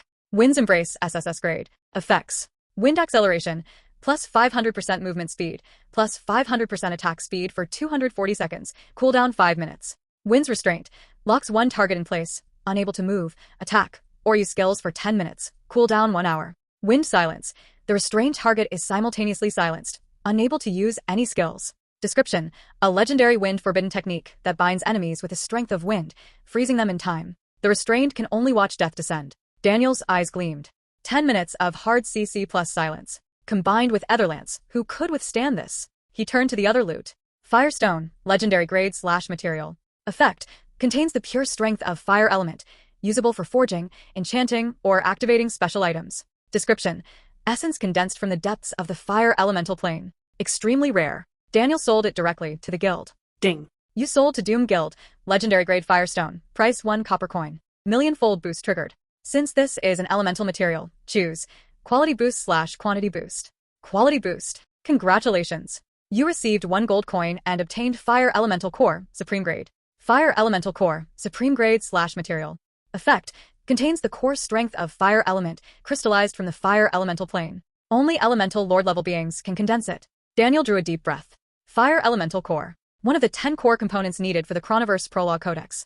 He had collected one so quickly. He carefully placed the core in his inventory, adding it to his previous primordial core and Angel Holy Crystal. His collection was growing steadily. Server announcement. Under the leadership of player Faustus, the Human Alliance has successfully captured the dwarves' main city, Ironforge. This marks an epic grade victory for humans against a non-human race. All participating human players receive plus 5,000 extra points. Player Faustus performed exceptionally in this battle, earning bonus rewards, plus 1,000 attribute points, plus 100,000 contribution points. This achievement has been recorded in the annals of war. Server announcement. Under the leadership of player Faustus, the Human Alliance has successfully captured the dwarves' main city, Ironforge. This marks an epic grade victory for humans against a non-human race. All participating human players receive plus 5,000 extra points. Player Faustus performed exceptionally in this battle, earning bonus rewards, plus 1,000 attribute points, plus 100,000 contribution points. This achievement has been recorded in the Annals of War. Server announcement. Cosmic World Event Number 616 Major Achievement. Under the leadership of player Faustus, the Human Doom Guild has successfully captured the dwarves' main city, Ironforge. As the first player to seize a non-human race's main city, the following special rewards are granted. Legendary Grade Follower, Aliris, LV1 Female Warrior, ×1. Contribution points plus 100,000. Gold coin plus 100,000. Epic Grade NPCs ×100. Top Tier Talent NPCs ×200. Polaris City NPC population plus 10 million. This achievement has been recorded in the Stellar Chronicles, forever etched in history. World Channel. What the hell? Captured a non-human main city. Ironforge? That's the dwarves' stronghold. It's gone just like that? Ironforge is gone? That's the main city. Millions of people. 1.8 million troops. And it's just gone? I was at the scene, brothers. I almost lost my mind. I just saw Faustus God fly into Ironforge, and then thunder roared as all the frontline defenses and walls were reduced to rubble. Scary as hell. Is it really that overpowered? Was that a nuke? Who knows? Can someone explain? I've studied dwarven weapon history at the Great Radiance Museum. If Ironforge was destroyed by lightning, it was probably the forbidden dwarven weapon. Thunder verdict. Wait. Faustus God used a dwarf weapon to blow up a dwarf city. Haha, I can't stop laughing. The dwarf overlords must be rolling in their graves. Unstoppable. Absolutely unstoppable. Faustus God, forever a god. World number 321 sends congratulations and asks GM if we can borrow that hack. This game definitely has insider accounts. Investigation recommended. Reported. This game is unplayable now. Above the ruins of Ironforge, golden light shimmered. Hundreds of figures appeared out of thin air, forming neat ranks in front of Daniel. At the forefront was a woman. She stood approximately 1.75 meters tall, clad in exquisite silver-white light armor etched with intricate patterns. Her long, fiery red hair flowed to her waist, and her facial features were refined as if sculpted by an artist. At her waist hung a slender one-handed sword, its scabbard adorned with 7 differently colored gemstones. Her eyes were a rare pale gold, now calmly fixed on Daniel. Aliris, LV1, Legendary Grade Warrior, Follower. Base Attributes. HP, 5,000. Attack Power, 1,500. Defense, 1,000. Specialties, Physical Attack, Physical Defense, Agility, Magic Resistance, all Legendary Grade. Skills. Blade Storm, swings the sword to create a storm, striking all enemies within 10 meters continuously for 5 seconds, each hit dealing 200% damage. Guardian's Will, activates to reduce damage taken by herself and all allies within 50 meters by 50% for 30 seconds. Break Army Strike, charged powerful forward slash, dealing 500% damage with armor penetration, ignores 30% of target's defense. Indomitable Spirit, automatically triggers when HP less than 10%, granting 3 seconds of invincibility and restoring 30% HP. Cooldown 24 hours. Loyalty, 100%, Mux. Description: Descendant of the ancient human warriors. Raised on the frontier fighting non-human races, ascended to epic grade at 18, reached the threshold of legend at 20, and became the brightest star among the young generation of the ancient clan. Aliris stepped forward, placing her right fist over her chest and kneeling on one knee. Behind her, 100 epic grade NPCs and 200 top-tier NPCs knelt in unison. Your Grace. Her voice was cool, clear, and firm, carrying the decisive tone of a soldier. From this day forth, we swear to follow your grace to the death, through fire and water, without hesitation. 300 NPCs shouted in unison. We swear to follow your grace to the death. Their voices echoed across the battlefield, full of overwhelming momentum. Daniel looked at this heroic, valiant female warrior and nodded with satisfaction. No wonder the reward for this world-class event was so rich after conquering so many dwarven clans. Rise. He opened his inventory and took out a pile of EXP cards items that grant massive experience, quickly leveling up NPCs. He had purchased them in the workshop with merit points, specifically for cultivating NPCs. Aliris. These will help you grow stronger. Distribute them as you see fit. As you command. Golden light exploded from the NPCs' bodies. Quickly, with the help of the EXP cards, Aliris reached level 200.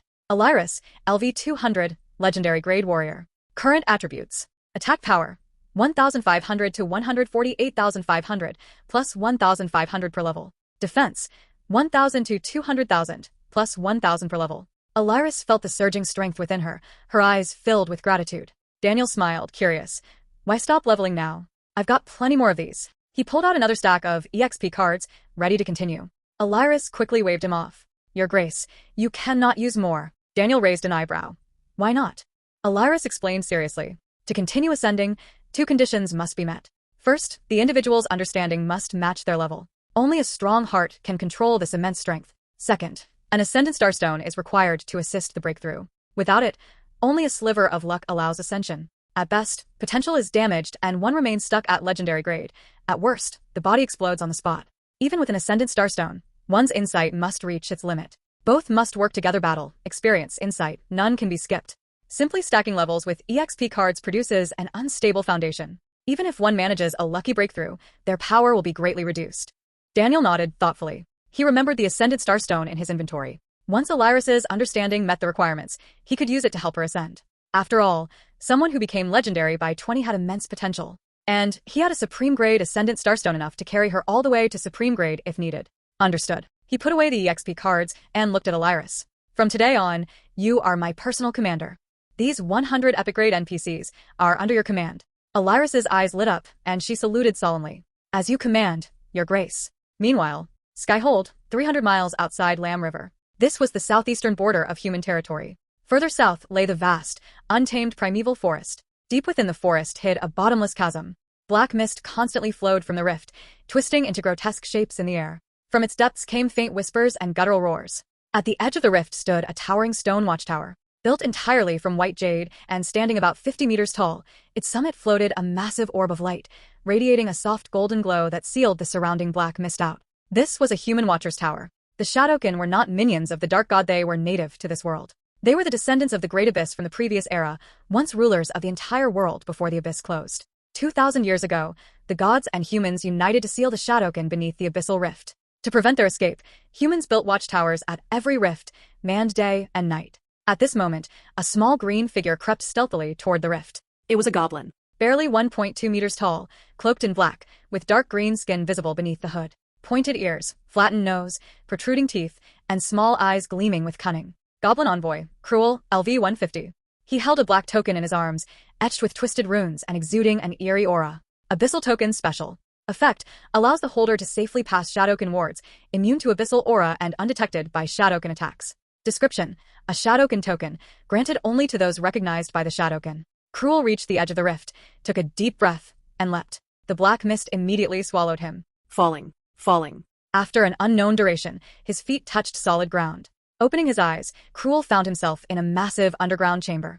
Black rock walls surrounded him, crawling with glowing moss that bathed the space in a grim, greenish light. The floor was hard stone, engraved with complex runes that glimmered faintly red. Ahead, 2 massive figures silently regarded him. The one on the left stood roughly 10 meters tall, covered in jet-black scales, with a pair of huge fleshy wings sprouting from its back. 2 spiral horns atop its head crackled with lightning. Its vertical pupils were dark gold, burning with eerie green flames at the center.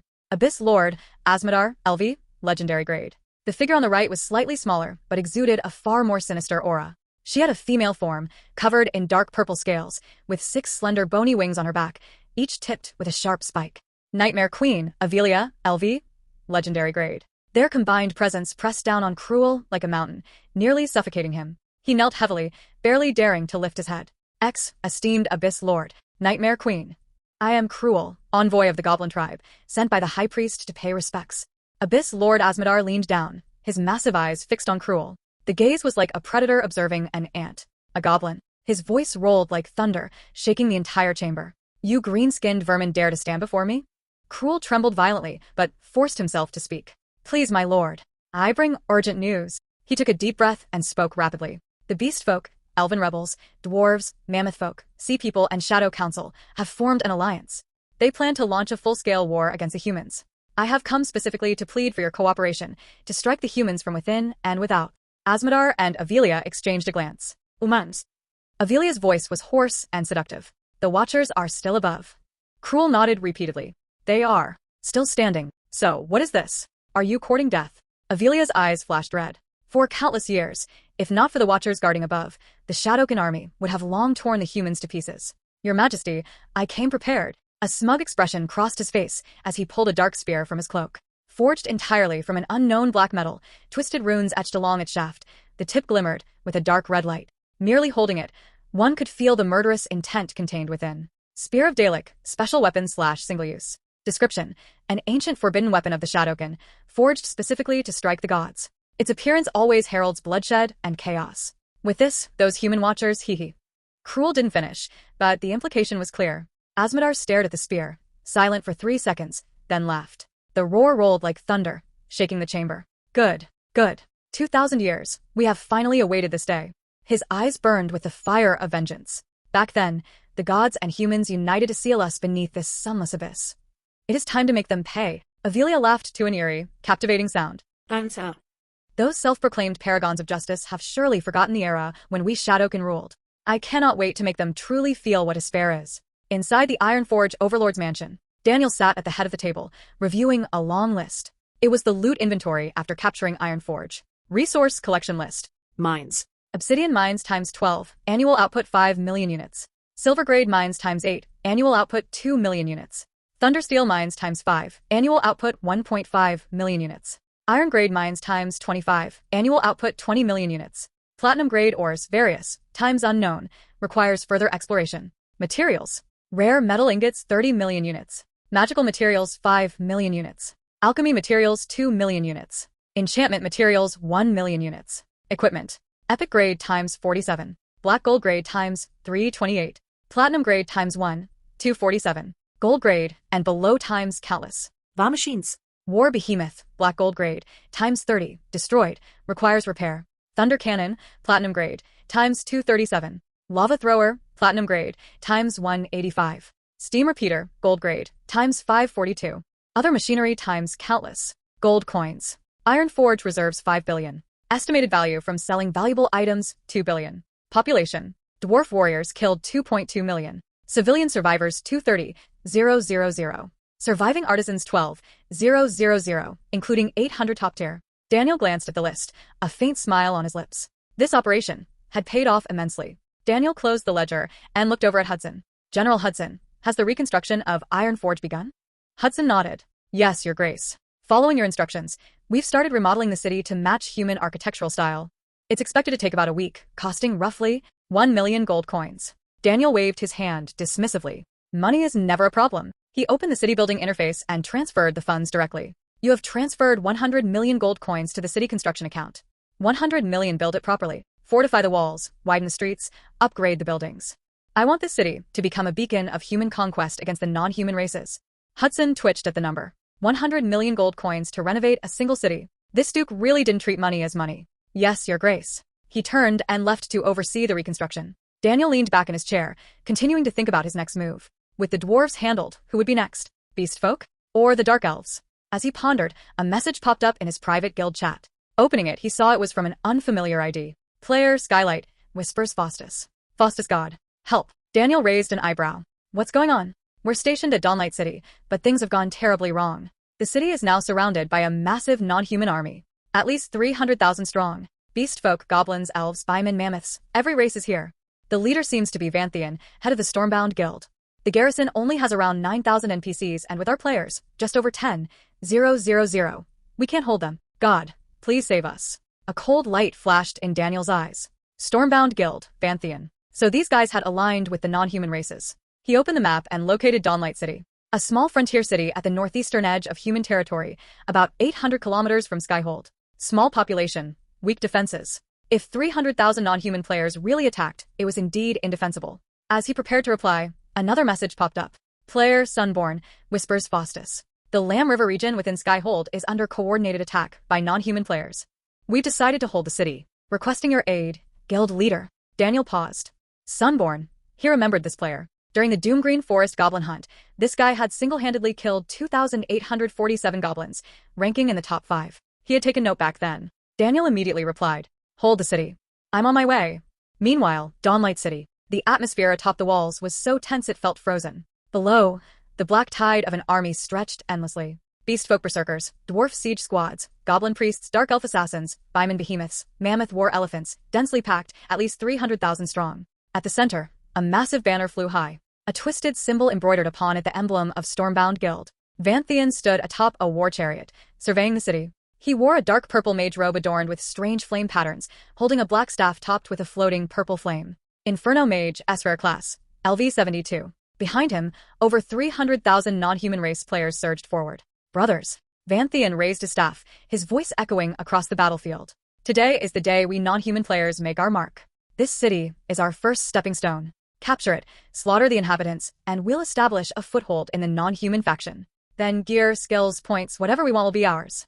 The army of over 300,000 roared in unison. Charge. Charge. Beast folk shall never be enslaved. Haha, finally we can proclaim it. Beast folk are fine, but my A-rank Warhammer Destroyer has better value. All these ugly creatures. For looks we still have the elves. Break in. For the points. At the flanks of the army, 3 figures stood out. On the left, a massive player, golden for covering his body, wielding a gigantic bone club. Byman Behemoth player, Barbarian's Hammer, LV65, Byman Berserker, non-human faction. On the right, an even larger player, over 4 meters tall, thick gray fur, with 2 massive tusks protruding from his mouth. Mammoth War Elephant player, Infinite Might, LV63, Mammoth Guardian, non-human faction. Between them stood an elven female player. She wore sleek emerald leather armor, her figure perfectly proportioned, her pale green eyes enchanting and piercing. Dark elf player, Sylphra, LV69, elf assassin, non-human faction. She looked at Barbarian's Hammer and spoke coquettishly. Brother Barbarian's Hammer, this city should be easy for you to take, right?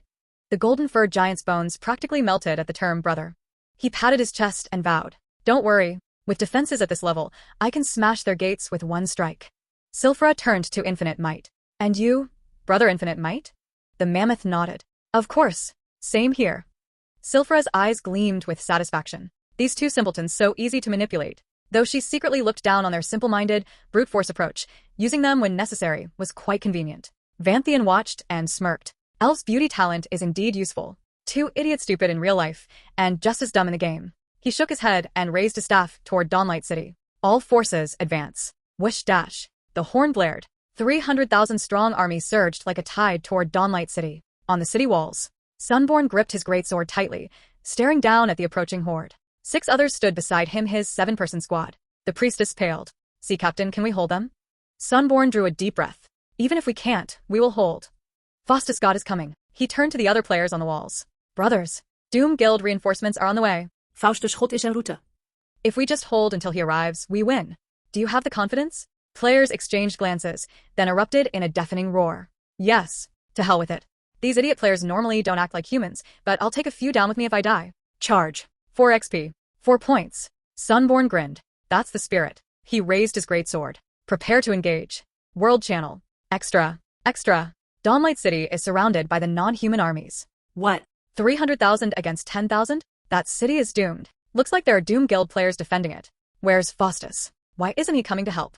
Obviously, Faustus God just finished leading his army to conquer Ironforge. He's probably resting now. This is over. Sunborn's done for.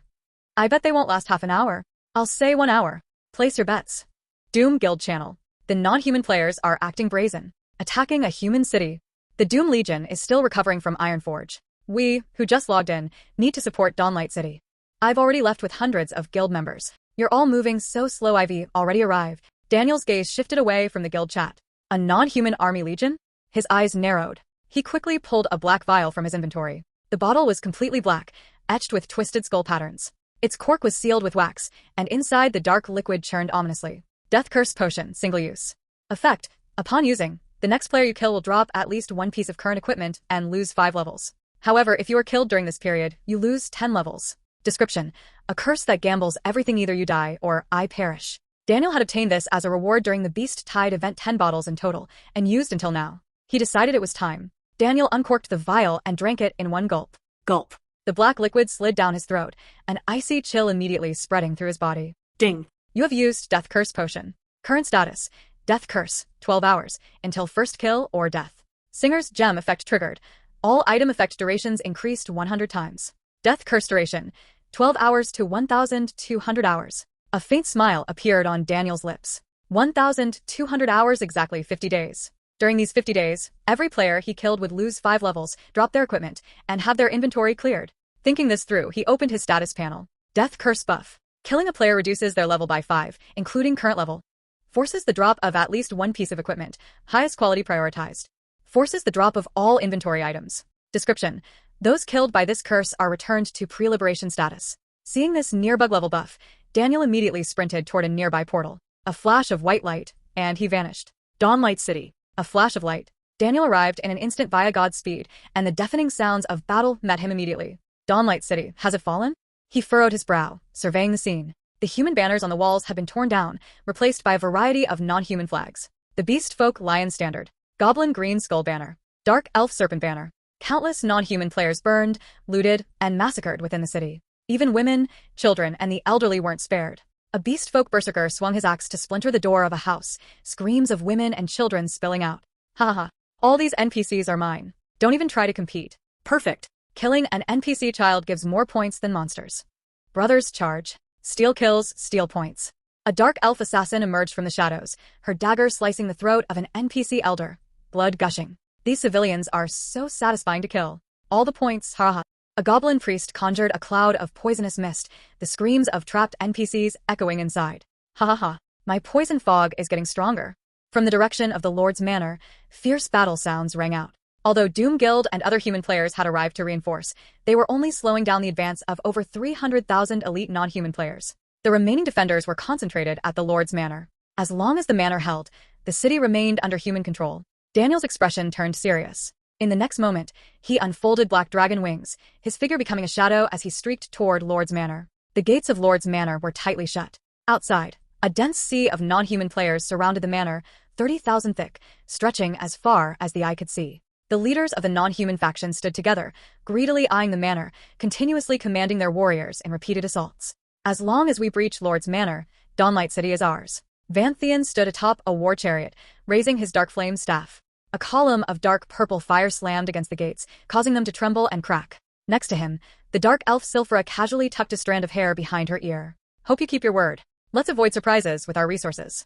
Vanthian nodded. My Stormbound Guild's reputation precedes me. Trustworthiness isn't an issue, is it? Sylphra gave him a faint, disdainful glance. Stormbound Guild, trustworthy? Who even believes that? You're infamous worldwide. If I didn't hold the cards, there's no way I'd collaborate with you. She didn't expose him openly, instead turning to two male non-human players with slight irritation. Why haven't you breached the gates yet? Hurry your people up. Hearing this, the two non-human leaders panicked. Miss Sylphra, please don't be angry. I'll command full assault immediately. Once the city is ours, I want nothing. Whatever you desire, it's yours. The speaker was the Byman Behemoth player, Barbarian's Hammer, pounding his chest with obsession-filled eyes.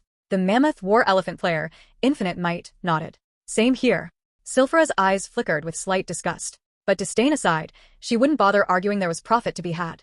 Vanthian watched, a cold smile curling at the corner of his mouth.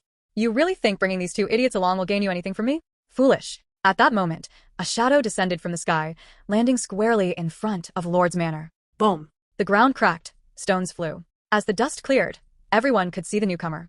Clad in silver-white robes, a pair of black dragon wings spread behind him. He held a silver-white longbow that shimmered faintly with moonlight. His expression was calm, his gaze serene, as though the 300,000-strong army before him were nothing but air. Faustus, LV-100, Doom Guild leader, Imperial Duke. Cheers erupted instantly within Lord's Manor. Faustus God has arrived. Holy shit, he's really here. I knew it. The god wouldn't abandon us. Faustus God is invincible. Kill all these human traitors. Sunborn, Skylight, and others on the walls watched the lone figure blocking 300,000 soldiers, their blood boiling. Skylight gripped his great sword and shouted loudly, Brothers, Faustus God has arrived. Prepare for the counterattack. On the walls, the remaining 2,000 human players roared in unison. On the side of the non-human faction, Vanthian's expression darkened abruptly. Faustus. Damn it, how did he get here? Wasn't he at Ironforge? How could he arrive on the battlefield so quickly? Sylphra froze, a flicker of panic crossing her otherwise flawless face. Barbarian's Hammer and Infinite Might exchanged glances, their eyes full of dread. That was the infamous killer from the world announcements, the one who had leveled cities with a single arrow and one-shotted epic-grade NPCs. For a moment, all 300,000 troops froze, unable to move. Daniel slowly lifted his head, his gaze sweeping across the massive non-human army. Cold as a blade, it forced everyone he looked upon to instinctively step back. His eyes finally settled on Vanthian. Vanthian. His voice was calm, almost quiet, yet carried clearly to every ear. You've made the same choice in the end. A dog cannot change its nature.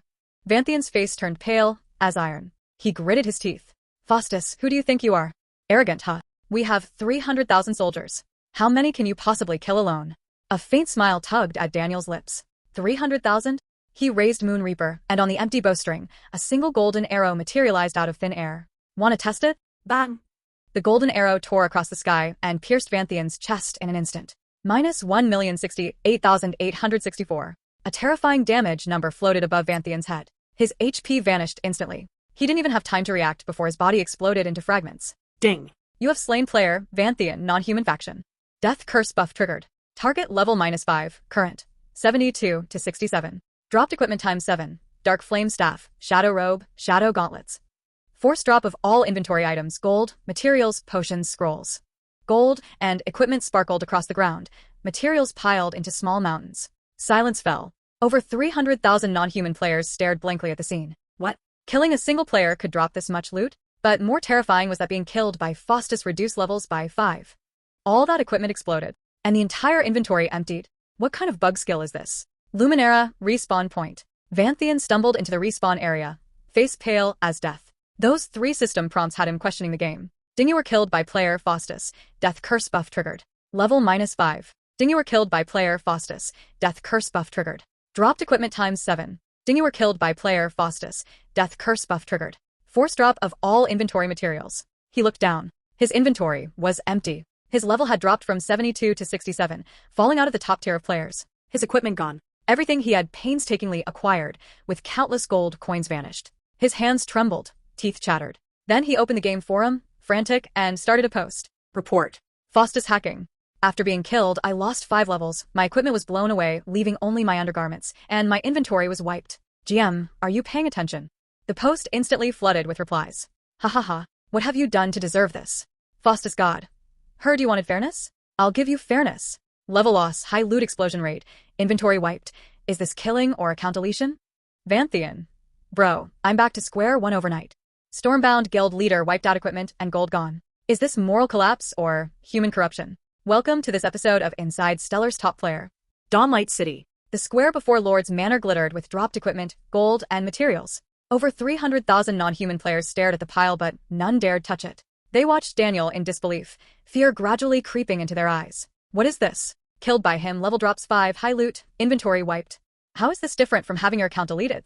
Sylphra snapped back to reality, forcing a faintly perfect smile, her voice dripping with delicate charm. Lord Faustus, we. Before she could finish, a golden arrow pierced her chest. Minus 2,137,728. Critical hit. HP vanished instantly. Ding. You have slain player Sylphra, non-human faction. Death curse buff triggered. Target level -5, current, 69 to 64. Forced drop of 4 pieces of equipment. Forced drop of all inventory items. Sylphra's body collapsed, her emerald leather armor, dagger, rings, exploded outward, forming a small pile. Her backpack erupted, scattering gold, materials, and potions everywhere. Barbarian's hammer and infinite might froze for a moment, then erupted in rage. How dare you kill Sylphra? Don't you know who she is? She's a famous celebrity in Earth. You bastard, I'll fight you.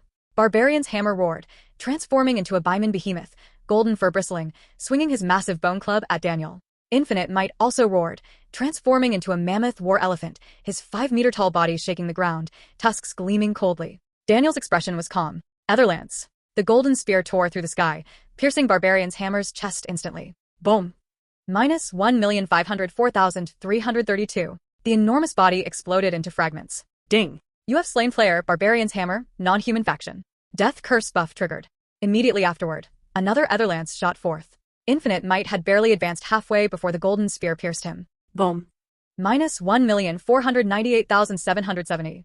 The mammoth war elephant collapsed, kicking up a storm of dust. Ding. You have slain player Infinite Might, non-human faction. Death curse buff triggered. Just 3 arrows. 3 non-human faction leaders were wiped out. Over 300,000 non-human players were left in stunned silence. Daniel sheathed his bow, scanning them with cold, furious eyes. With countless memories spanning multiple lifetimes, he loathed human traitors more than anything. While countless humans had given their lives defending Earth and their people, these human turncoats had helped the non-human races open the gates to slaughter proudly, hunting their own kin. The horrific scenes were still burned into his mind. Kill. He would annihilate every human traitor. The murderous aura around Daniel thickened, seemingly freezing the very air. The non-human players instinctively stepped back, sensing the deadly intent.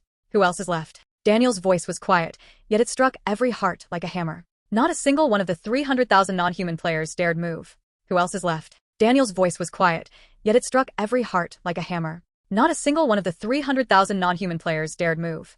Inside Lord's Manor, the remaining 2,000 human players were utterly dumbfounded. killing the enemy general amidst an entire army. What is this? These trash are nothing compared to the god. They literally wanted to stand before him, in front of 300,000 of their own minions, just to die.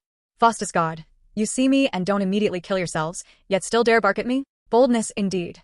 Why is Faustus's loot rate so ridiculous? Faustus must be insane, right? He kills without even blinking. I'm starting to regret joining the non-human faction. What about you? Same here. Feels like there's no way to get past Faustus. Just as the mass of players hesitated, a beast folk berserker suddenly raised his battle axe, shouting loudly, "Brothers, Faustus is only one person, and we have 300,000. Numbers alone should overwhelm him. Don't be afraid, levels can be regained. If we kill him, the rewards will be huge." His words acted like a jolt of courage, reigniting hope among the previously hesitant non-human players. Some joined in the encouragement. Exactly. Everyone knows Faustus is decked in artifacts. Let's all gang up and blow him up. Faustus is an archer fragile. If the warriors push forward, killing him is just a matter of minutes. Charge. Stop the nonsense. The 300,000 surged forward again. Daniel's expression remained calm as he slowly raised Moon Reaper. Arrow Storm. Shattering Comet. He combined both skills. A golden rain of arrows poured down, covering hundreds of meters. Boom, boom, boom, boom, boom. Explosions deafened the battlefield. The thousands of players at the front were instantly shredded into fragments. Ding. You have slain non-human faction players times 1, 327. Death Curse buff triggered. Target level -5. Forced equipment drop. Forced drop of all inventory items. The ground shimmered with gold and loot, piles of equipment, coins, and materials everywhere. Yet the non-human players' eyes burned red as they stepped over the corpses of their comrades and pressed onward. He's only one person. Skills have cooldowns. His mana will run out. Charge. Kill him. Daniel remained expressionless, firing arrow after arrow. Each shot sent dozens or hundreds of players down. They didn't even have time to react before respawning at Luminera. Seeing themselves naked and their inventories empty, they howled in despair. Ah. My gear. Faustus. My skill book is gone. Fuck. Bitch. I'm reporting this. Faustus is hacking. What a joke. My equipment? These were platinum-grade items I worked a week to obtain. Countless players were killed by Faustus, all thrown back to square one overnight. On the battlefield, Daniel stood alone before Lord's Manor, facing the tide of 300,000 non-human players. Arrow rain never ceased. Explosions erupted constantly. The non-human players' skills rained down like raindrops, but -1. Miss. -1. Miss. Demon's Whisper. Granted immunity to all negative effects. Windstrider Robe gave a 50% chance to fully dodge. Combined with over 17,000 agility, attacks from low-level players either did a single forced HP point or missed entirely. He didn't even need to dodge. He simply stood there, harvesting arrow after arrow. The spectacle shocked everyone present. Faustus alone, trading volleys with 300,000 players and not a single setback. 30 minutes passed. Daniel's arrows had yet to stop. His mana and HP, aided by Infinite Grail, regenerated 1% per second, and with each kill, restored even more, almost limitless. The non-human players began to crumble, not because they couldn't fight, but mentally. They watched their comrades being one-shotted, equipment raining down around them. They saw those who charged forward appear 10 seconds later in Luminera, naked and screaming. Even the luckiest would lose at least one piece of their highest quality gear. The pressure of potentially losing everything at any moment was more terrifying than death itself. Finally, some couldn't hold on. A goblin priest turned and ran. I'm done. I don't want to lose levels. Then the 2nd, 3rd, 10th, 100th. Run. A bunch of idiots still charging? Brainwashed or crazy? I'm out. I don't want to lose gear. The besieging non-human players dropped from hundreds of thousands to tens of thousands, then hundreds. Those hesitating saw this and panicked, fleeing en masse. A cold glint flashed in Daniel's eyes. Wanna run now? He unfolded black dragon wings and soared into the sky. God's speed activated. The next moment, he appeared in the densest cluster of non-human players. Arrow Storm. Golden arrows rained down, covering the entire fleeing force. Boom, boom, boom, boom, boom. Thousands fell. Then, he appeared elsewhere. Shattering Comet. Arrows split into countless golden points, falling like a meteor shower. Hundreds more were cut down. With God's speed chain blinking infinitely, Daniel's figure streaked across the battlefield, each appearance taking hundreds of lives. From above, he was a golden lightning bolt weaving through the fleeing horde. Everywhere he passed, the ground shimmered with gold. Ding. You have slain non-human faction players times 1, 847. Ding. You have slain non-human faction players times 2, 336. Ding. You have slain non-human faction players times 1, 217. System notifications flooded endlessly, unstoppable. Sunborn, atop the Lord's manor walls, felt his blood boil. Brothers, he raised his great sword, shouting. Faustus God is hunting 300,000 alone. Why are we standing still? Charge. Harvest. Collect the loot. The remaining 2,000 human players surged from Lord's Manor like a tidal wave, chasing the fleeing non-human faction players. The non-human forces had been utterly terrified by Daniel, unable to organize any resistance. Some begged for mercy, some cried, some logged out in panic. Those who had been killed respawned in Luminera, naked and empty-handed, wailing. When they read the forums and saw Vanthian and countless others' anguished posts, they finally understood. Faustus was truly untouchable. Dawnlight City had been defended, and it had been defended in a near-legendary grade fashion. One man against 300,000. Faustus is insane. How the hell is this possible? I don't want to lose levels. I don't want to lose gear. Faustus is a demon. A demon. The 300,000 non-human players scattered in chaos, fleeing in every direction. World Channel. Breaking news. Dawnlight City has held its ground. What? Weren't they surrounded by 300,000 non-human troops? How did they hold? No one knows exactly when, but Faustus suddenly appeared. One arrow and Vanthian was gone. 3 more arrows took down 3 player leaders, and all 300,000 fled. You think that's all? Even crazier Faustus killed level 5s, looted their gear, emptied their inventories. He's basically gone wild. Haha, I'm laughing myself sick. What do you need? Just take it straight from my bag. Why bother pretending? Everyone's happy. Vanthian got slaughtered down to his last pair of underpants, his bag is empty, and he dropped to level 67. This is hilarious. Stormbound Guild is completely finished now. Do you know what Vanthian said at that moment? He actually asked Faustus how many he could kill. Faustus just shot 4 arrows, and over 300,000 players ran for their lives.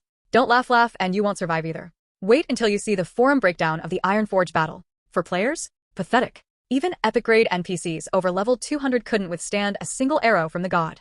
Faustus is forever our god. Meanwhile, 300 miles outside Lamb River, Skyhold. The Abyssal Rift. A goblin in a black cloak hid behind a massive rock at the edge of the rift, staring intently at the chasm ahead. His face was obscured in shadow, revealing only a pair of piercing, sinister eyes. Cradled in his arms was a pitch-black spear.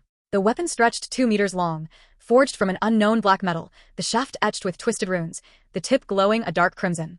Spear of Dalek, legendary / one-time use. Effect, within a 10-kilometer radius, inflicts intangible damage on godkind or human targets, drastically reducing defense, easily piercing all shields, leaving the target in a weakened state, defense minus 100%, lasting 30 minutes. Description, a special weapon painstakingly crafted by a fallen alchemist, designed specifically for gods and humans. Cruel's eyes glittered with fervor as he stared at the spear in his hands. No matter how many times he looked at it, he felt it was absurdly powerful. Alas, such a mighty weapon was consumable. If only it were permanent, that pitiful human watcher would queue up to die, ha. Suddenly boom. A deafening explosion erupted from deep within the rift, and black mist spewed forth, like a volcanic eruption. Cruel snapped to attention, quickly planting the spear of Dalek into the ground, hands forming intricate seals. He activated the spear immediately. Red light radiated from the weapon, excitement surging in his chest. An invisible wave pulsed outward, instantly engulfing a 10-kilometer radius. Deep within the rift, 2 massive figures blocked the path of a human warrior, one behind the other. Abyss Lord, Asmodar, LV, legendary. Nightmare Queen, Avelia, LV, legendary. And standing against them, a venerable old man with white hair and beard, dressed in a flowing white robe, wielding a golden longsword that shimmered with holy radiance. His aged face belied the sharp, eagle-like gaze that radiated an aura even Shadowkin lords dared not challenge. Human Watcher, Carodion, legendary. He was the Watcher guarding Skyhold's northern abyssal defenses, a legendary warrior of renowned fame. Asmodar bared his fangs in a wicked grin. Carodion, 100 years. Still alive. Why haven't you died yet? Today, we'll finish the job. Avelia's laughter was seductive and sinister. Once you die, no one will be left to guard this rift. Carodion snorted coldly, sword held horizontally before him. Is that all you've got? Centuries of suppressing you, and today, nothing's changed. Before his words could fade, Asmodar and Avelia struck simultaneously. Asmodar opened his massive maw, spewing a torrent of black flames straight at Carodion's face. Avelia became a purple streak, 6 bony wings unfurling, jagged spikes striking from every angle toward Carodion's back. Unfazed, Carodion swung his golden sword. A blade of radiant energy cut the flame in half. At the same time, a shimmering golden shield enveloped him, blocking every attack from Avelia. Divine Protection Shield. The bony spikes clanged against the shield, scraping like metal, yet failing to pierce it. Carodion sneered. Is that all you've got? Pathetic. He twisted his sword, sending an even sharper wave of golden energy slicing toward Asmodar. Asmodar dodged, but the blade grazed his black-scaled armor, leaving a deep wound. Centuries ago, you weren't my match, and now you still aren't. Carodion's golden blade rained down, forcing the 2 Shadowkin back step by step. But then, an invisible pulse suddenly enveloped the battlefield. Carodion's golden shield shattered, without warning. What? His pupils contracted, and before he could react, a searing pain tore through his back. Splash. A black bone spike pierced through his chest from behind. It was Avelia's spike. An attack that normally couldn't even break his shield had passed straight through him. All his defenses seemed to vanish. This is impossible. Caro Dion looked down at the spike through his chest, disbelief in his eyes. His divine protection shield, his god-grade defensive gear completely nullified. Asmodar's face twisted into a cruel grin. Didn't expect this, did you, Caro Dion? We've been waiting centuries to kill you. He raised his hand, unleashing another wave of flame. Caro Dion was thrown against the rock wall, coughing blood, his face ashen. Could it be the Spear of Dalek? He managed to choke out the words, realization and fury flashing across his eyes. Damn Shadow Council, human parasites. Asmodar advanced step by step, each footfall shaking the ground. Yes, the Spear of Dalek. A special gift for the Watcher himself. How does it feel to have all your defenses stripped away? Caro Dion struggled to stand, blood flowing down his white robe. He looked at the two Shadowkin before him, then at the widening rift above, eyes burning with grief. Shadowkin invade. The lives of humanity are in peril. This is my fault. I was careless. He drew a deep breath, resolve hardening in his gaze. But to atone for my mistakes. Suddenly, Caro Dion surged forward, transforming into a golden streak of light toward Asmodar. Asmodar's expression changed drastically. He turned to flee. Caro Dion, you're insane. Caro Dion latched onto Asmodar's waist, screaming toward the heavens. Humanity shall never perish. Boom. An earth-shattering explosion erupted deep within the abyssal rift. Golden radiance engulfed everything. A long while passed before the smoke and dust finally began to settle. When the haze cleared, both Asmodar and Caro Dion were completely gone. Only Avelia remained in the distance, her face dark and livid. He actually self-destructed? That damned bastard. She stared toward the far horizon and threw back her head with a furious roar. You human insects, every last one of you deserves to die. At that very moment, a blood-red system announcement resounded across the entire stellar world. Emergency, server-wide announcement. Human Watcher, Caro Dion, legendary grade, has fallen. At the northern defensive line of Skyhold in universe number 616, 300 li beyond the Lamb River, a two-star abyss rift has erupted into a Shadowkin riot. Attention all players of universe number 616. The Shadowkin are about to invade. All players aligned with the human faction proceed to the northern defensive line immediately and repel the Shadowkin invasion. Repeat. The Shadowkin are about to invade. All human faction players, reinforce the northern defensive line at once. The emergency announcement rang out again and again. Those blood-red words flashed before the eyes of every player. The world channel was instantly flooded with frantic messages from players across countless worlds. Oh ho ho, a blood-red world announcement? This has to be some kind of juicy event reward, right? Ha ha ha. Looks like World 616 really messed up this time. Haha, this is hilarious. Let's see how they clean this up. I'm guessing your world's fastest cheated so hard that the GM had to crank up the difficulty for you. A Shadowkin invasion? Holy shit, they've already triggered another major world event? I'm so jealous. Meanwhile, the players of World 616 were completely lost. What Shadowkin invasion? Could this be another masterpiece from the great Faustus? If your brain doesn't work, maybe leave it at home instead of bringing it out to embarrass yourself. Faustus is still in Dawnlight City. Exactly. The Shadowkin invasion is happening in Skyhold. That's 10,000 miles away from Luminera. But our war against the non-human races isn't even over yet, so why has some Shadowkin thing popped out of nowhere again? You guys are amazing. A new map and a new race? Stop talking and charge already. Dawnlight City. Ding. Million-fold boost triggered. Obtained gold coin plus 100,000. Ding. You picked up Venom Fong Dagger, black gold grade. Ding. You picked up Prismatic Crystal, platinum grade. Through relentless slaughter, Daniel had already killed off most of the non-human races players. Gold gleamed everywhere across the ground, while equipment, coins, and materials had piled up into literal mounds. After hearing the system announcement, Daniel slowly drew in a deep breath. HM? A Shadowkin invasion? That's not right. Why has the timing advanced this much? In his memories, the Shadowkin had remained suppressed within the Abyss Rift. At the very least, it should have taken several more months before they could break through the Rift Passage and invade the stellar world. And Abyss Rifts were also divided into tiers. The higher the grade of the rift, the more Shadowkin elites it could allow to cross over. A 2-star rift could permit 2 legendary grade Shadowkin powerhouses to descend. A 9-star rift, on the other hand, could allow 9 legendary grade Shadowkin powerhouses to enter the stellar world. The death of the Watcher also meant that Skyhold would now face not only legendary grade Shadowkin, but also the blades and claws of countless Shadowkin warriors. Legendary grade Shadowkin. A trace of worry gradually surfaced in Daniel's eyes. His 4 core attributes and overall combat power were already absurdly high. Even so, he still had no confidence in facing a legendary grade existence head-on. Still, he possessed God's speed, which granted him limitless instantaneous movement. Combined with survival skills like Void Stride, simply preserving his own life would not be difficult. In order to find out what was going on, Daniel decided to head to the rift in person and see for himself why the situation had changed so drastically.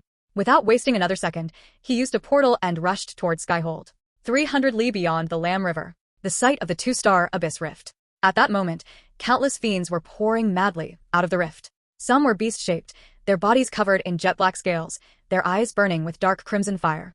Others were humanoid, more than 2 meters tall, wielding pitch-black weapons and radiating a foul demonic aura that made one's skin crawl. The beast-formed ones were collectively classified as fiends. The humanoid ones, meanwhile, were known as Shadowkin. When Daniel arrived near the rift, the sight before him made his heart sink at once. A row of human corpses had been hung directly at the mouth of the rift. Not a single one of those human powerhouses had an intact body left. Some had been disemboweled. Some had been beheaded. Some had all 4 limbs twisted into grotesque angles no living body could ever endure. Dried blood had stained the black rock below them a dark, ugly red. Daniel cast a detection spell. LV, deren Legendary Grade, DCAZ. LV, Cedric, Legendary Grade, deceased. LV, Aurelia, Legendary Grade, deceased. Damn it. Daniel felt a heavy, suffocating anger rise in his chest. This scene reminded him of his previous lives, when during the invasion wars of the non-human races, countless human powerhouses had thrown themselves forward one after another for the continuation of their people. And now, human champions had been butchered just the same, then strung up before the rift entrance. This was a naked humiliation of humanity, a ruthless trampling of its dignity. A violent brutality surged through Daniel's eyes, almost impossible to restrain. At that moment, a Shadowkin powerhouse floating in midair narrowed her eyes as she examined him. Nightmare Queen, Avelia, LV, Legendary Grade. The other Abyss Lord, Asmodar, had already perished together with Watcher Carodion in their mutual destruction. Now, Avelia looked down on Daniel from above, her eyes full of contempt. How pitiful a mere insect. To someone like Avelia, a weakling such as Daniel was beneath even the worth of her personal attack.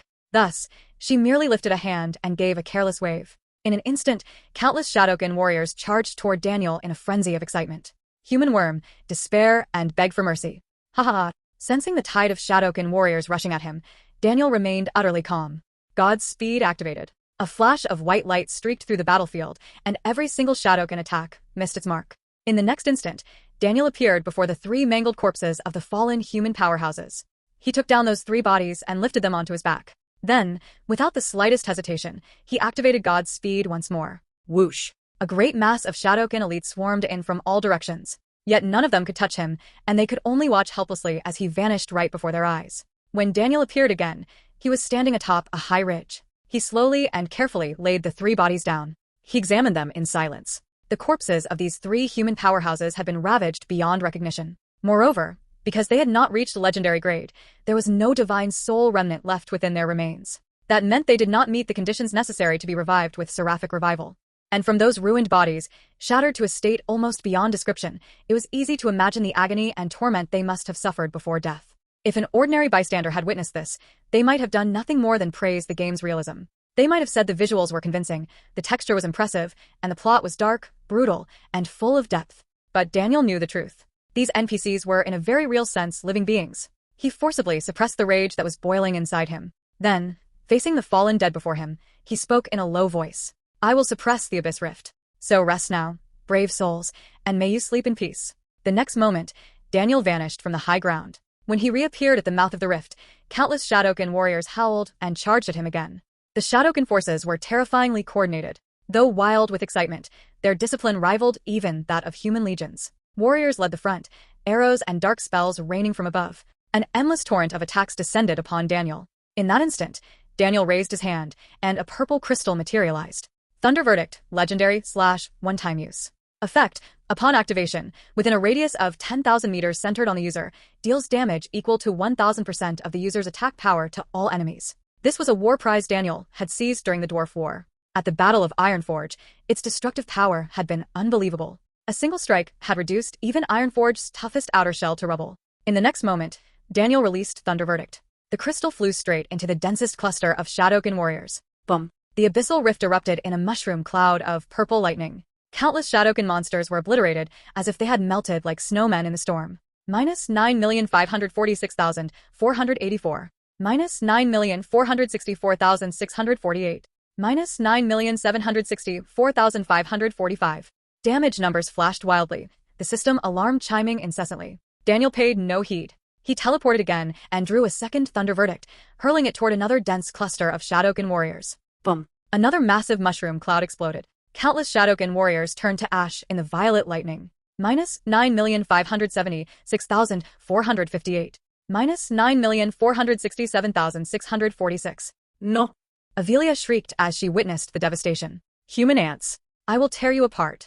She hadn't expected such a weak human to inflict this level of carnage on the Shadowkin. Black tendrils of energy shot from her body, writhing toward Daniel like a storm of whips. Demonic energy tendrils. Daniel's vision filled with black tendrils growing ever larger. Godspeed. Through successive teleportations, he evaded the seemingly unstoppable attack with ease. Meanwhile, he pulled out another thunder verdict.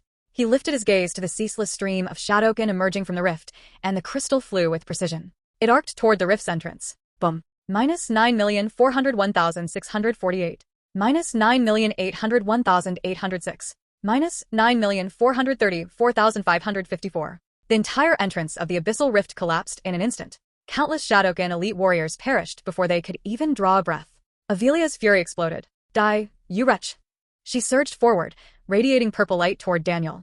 But Daniel did not confront her directly. He continued to rely solely on Godspeed. Slash. Slash. Slash. Avelia's killing intent filled the sky, yet she could not touch Daniel. He weaved through the void, untouchable, leaving her completely unable to track him. Shameless ants. Roaring in rage, Avelia suddenly seemed to recall something. She produced an object from her body, a fragment of bone, emitting a faint golden glow. It was the remains of Watcher Carodion. Holding up the bone shard, she taunted Daniel. Ant, this is your tribe's Watcher's remains. If you want it, come and take it. Otherwise, I might just lay it as flooring. Daniel's eyes hardened. He fixed his gaze on the fragment. Avelia's lips curved into a triumphant smile. From Daniel's earlier actions retrieving the human corpses, she knew he was a man of faith. Such a person could never allow the bones of his kin to be desecrated. Remains. Daniel thought of a certain legendary grade item in his possession. If he could reclaim this bone fragment, he might have a chance to resurrect the Watcher. After all, the Watcher had reached legendary grade, and a portion of his divine soul still lingered in the remains. Resolved, Daniel made his decision. Success or failure, he would attempt it. Avelia could see his intent and smirked with satisfaction. She casually tossed the bone fragment into the air. In the next moment, Daniel and Avelia vanished almost simultaneously. Flash. When Daniel reappeared, the fragment was firmly in his grasp. At the same time, detailed information about the bone surfaced before his eyes. Watcher Carodion's remains, legendary. Description: the remnants of human Watcher Carodion after self-detonation, containing faint divine radiance. It really is the Watcher's remains, Daniel whispered, but the next instant, a black broken blade pierced his body. Weak little insect. Deal. Avelia's face twisted into a conspiratorial grin. Ding. Demon's whisper, triggered. Immune to this fatal attack. Flash. Daniel vanished instantly, reappearing far away. At the precise moment he was immune to the fatal blow, he used Godspeed to escape entirely. Avelia's eyes flickered with surprise as she watched him leave unharmed. She pursued again briefly, but then she stopped. Her mission was to guard the rift. If the humans had set a trap and she left, allowing them to seize control of the rift, she would bear great guilt. Despite her frustration, she gritted her teeth and watched Daniel disappear into the distance. Back at the high ground, Daniel placed the Watcher's remains down and immediately accessed the system. Seraphic Revival, Supreme Grade. Effect: sacrifice a massive amount of gold coins to resurrect a deceased NPC. Requirement: the target must have an intact body or retain divine essence. He took a deep breath and placed Carodion's remains into the golden light. Ding. You are using Seraphic Revival. Detected legendary grade relic. Confirm payment of 900 billion gold coins to resurrect this NPC. Note: upon resurrection, the NPC will enter a soul contract with you. All memories prior to death will be erased, but full power is retained. 900 billion gold coins. A sum that would deter nearly anyone. But to Daniel, money was just numbers. Yes, he confirmed decisively. In an instant, golden light condensed before him, growing brighter and brighter. Moments later, a complete human form emerged from the radiance. Clad in white robes, aged in appearance, but eyes sharp and piercing, radiating divine aura. Watcher, Carodion Legendary. Follower. Loyalty, 100%, soul contract. Status: resurrected, memories erased. Carodion opened his eyes and looked at Daniel. Gone was the weariness of his previous life, replaced by pure loyalty. My lord. He touched his chest in salute, his voice deep and resolute. Watcher Carodion, awaiting your command. Before the entrance to the rift, countless Shadowkin warriors continued to pour forth without end. Avelia hovered in midair, silently looking down over everything below. Then, in the very next moment, Avelia suddenly whipped her head toward the distance. An incomparably familiar figure appeared before her eyes. A look of instant dread surfaced in her gaze, and she retreated several steps in succession. What is going on? Carodion? Weren't you dead? Avelia stared at Carodion in utter shock. That unique divine aura belonging only to a legendary grade powerhouse, along with the terrifying holy power surging from his body, proved beyond doubt that this was the Watcher who guarded this place. Carodion. What kind of joke is this? That's impossible. Avelia's pupils contracted sharply. That's impossible. She could accept Daniel escaping, because in her eyes he was nothing more than a weak and insignificant insect. But she absolutely could not accept Carodion coming back to life. Wait, that fragment of remains, could that have been the doing of that little insect from before? How is that even possible? What exactly did he do? If all humans can be revived, then wouldn't my Shadowkin become a complete joke? At this moment, Avelia felt as though the world before her had become utterly unfamiliar. And while Avelia was sinking into near madness, Daniel slowly appeared behind Carodion. As he looked at Carodion's back, a trace of deep respect appeared in his eyes. Then he fixed Avelia with a cold stare and said, "I ask that you slay this demon." Before the final word had even fully left his mouth, Avelia already felt a violent gust rushing straight at her. Carodion transformed into a streak of golden radiance and shot toward Avelia, the long sword in his hand erupting with divine light as though it could erase all impurity from existence. "You're courting death." Sharp claws instantly sprang from Avelia's hands. Boom boom. The moment the two figures collided, a burst of blazing sparks exploded outward. Avelia managed to receive Carodion's strike. But not only was she not pleased, her heart was instead seized by overwhelming terror. Because in that instant, she understood one thing perfectly clearly. The Carodion before her could not possibly be some kind of fake. Run. That thought flashed through Avelia's mind at once. What kind of absurdity was this? Under normal circumstances, even when she and Asmodar, the two great Shadowkin lords, joined forces, they still could not do anything to Carodion. Fight him one-on-one? She did not think she had lived too long and grown tired of being alive. Avelia no longer cared in the slightest about the rest of the Shadowkin soldiers still on the battlefield. She turned and fled at once, trying to escape without hesitation. Seeing her spin around and run, without the slightest intention of fighting, Carodion gave a cold laugh. A boundless brilliance burst from the sword in his hand. A dazzling golden light flashed across the blade. Then he surged forward and brought it down in a single slash. Secret art sacred judgment. Shrip. Huffed. Avelia's claws were severed by force. At the same time, all the strength in her body seemed to be drained away in an instant. Boom. A beam of violet light crashed down from the heavens. Avelia slammed brutally into the ground, blasting a massive crater into the earth. A deep and wide wound extended from the center of her brow all the way to her abdomen. Her body had nearly been split in two. Avelia could no longer move. She did not even possess the strength to open her mouth and speak. She stared at Carodion, her eyes filled with unwillingness, despair, and utter disbelief. Wait a moment. Daniel suddenly called out, stopping Carodion just as he was about to deliver the finishing blow. Let me do it. He turned to Carodion and said those words calmly. Carodion nodded. As you wish, sir. Daniel walked to a spot not far from Avelia. He raised the Moon Reaper in his hand. 3 other lances were charged and ready to fire. The golden spears tore through the air and pierced through Avelia's body in an instant. -31377-280. -31377-280. -31377-280. Blood-red damage numbers rose above Avelia's head. Void Arrow dealt 1000% damage against abyssal Shadowkin creatures. On top of that, with the guaranteed critical hit effect of Fate Stone, the damage of this one strike had reached a horrifying level of over 30 million. At this point, the legendary grade Shadowkin powerhouse Avelia had fallen completely. Ding! You have slain the Shadowkin leader boss, Nightmare Queen Avelia, legendary grade. Obtained EXP plus 15 billion. Obtained contribution points plus 1 million. At the same time, a server-wide announcement rang out. Server-wide announcement. Player Faustus of Universe number 616 has slain the legendary grade Shadowkin powerhouse, Nightmare Queen Avelia, becoming the first player to kill a legendary grade boss. Special rewards granted to this player. Contribution points plus 100,000. Gold coin plus 100,000. Special reward granted to this player. Fate Stone Supreme Grade. Server-wide announcement. Player Faustus of Universe number 616 has successfully repelled the Shadowkin invasion. Special reward granted to this player. The unique special talent, Eternal Ring. The 2 consecutive world announcements left players everywhere somewhat stunned. Wait, what? A legendary grade powerhouse. That's it. No, seriously, I already got my popcorn ready to watch the show, and now you're telling me the enemy's already on its knees? Can somebody tell me where to report bugs in this game? There is absolutely no way this Faustus is normal. He's definitely abusing some kind of game exploit. What even is this so-called Shadowkin? I thought they were supposed to be terrifying, but in the end they were just padding for the numbers. Exactly. The name sounded scary, but they're probably just a few trash mobs. Can't be that much stronger than goblins. Meanwhile, the players of World 616 were so excited they could barely contain themselves. Invincible. Faustus handled the Shadowkin invasion all by himself. Tell me, who else can do that? No, hold on, I want to ask the same thing. Has Faustus already leveled to the point where he can kill a legendary grade boss now? Holy shit, that was a legendary grade enemy. I haven't even seen a legendary grade boss before. Faustus is forever the one true god. Daniel looked at the system notification and was briefly taken aback. What kind of item was Fate Stone? In all his previous lives, he did not seem to remember ever hearing of it. He reached into his inventory and took out the gemstone shimmering with 7-colored light. Fate Stone Supreme Grade. Effect. 1. All skills and attacks, including normal attacks, will use the damage value of your strongest damage-dealing skill as their base value. 2. After equipping this special item, all attacks are guaranteed to crit and will additionally inflict the effect Fate Interference. Fate Interference. Non-stackable reduces all target attributes by 60%. Description. A fragment once lost to the mortal world by the goddess of fate. Its bearer shall receive the favor of destiny. After reading it, Daniel immediately equipped it. There was absolutely no doubt that the effect of this item was monstrously overpowered.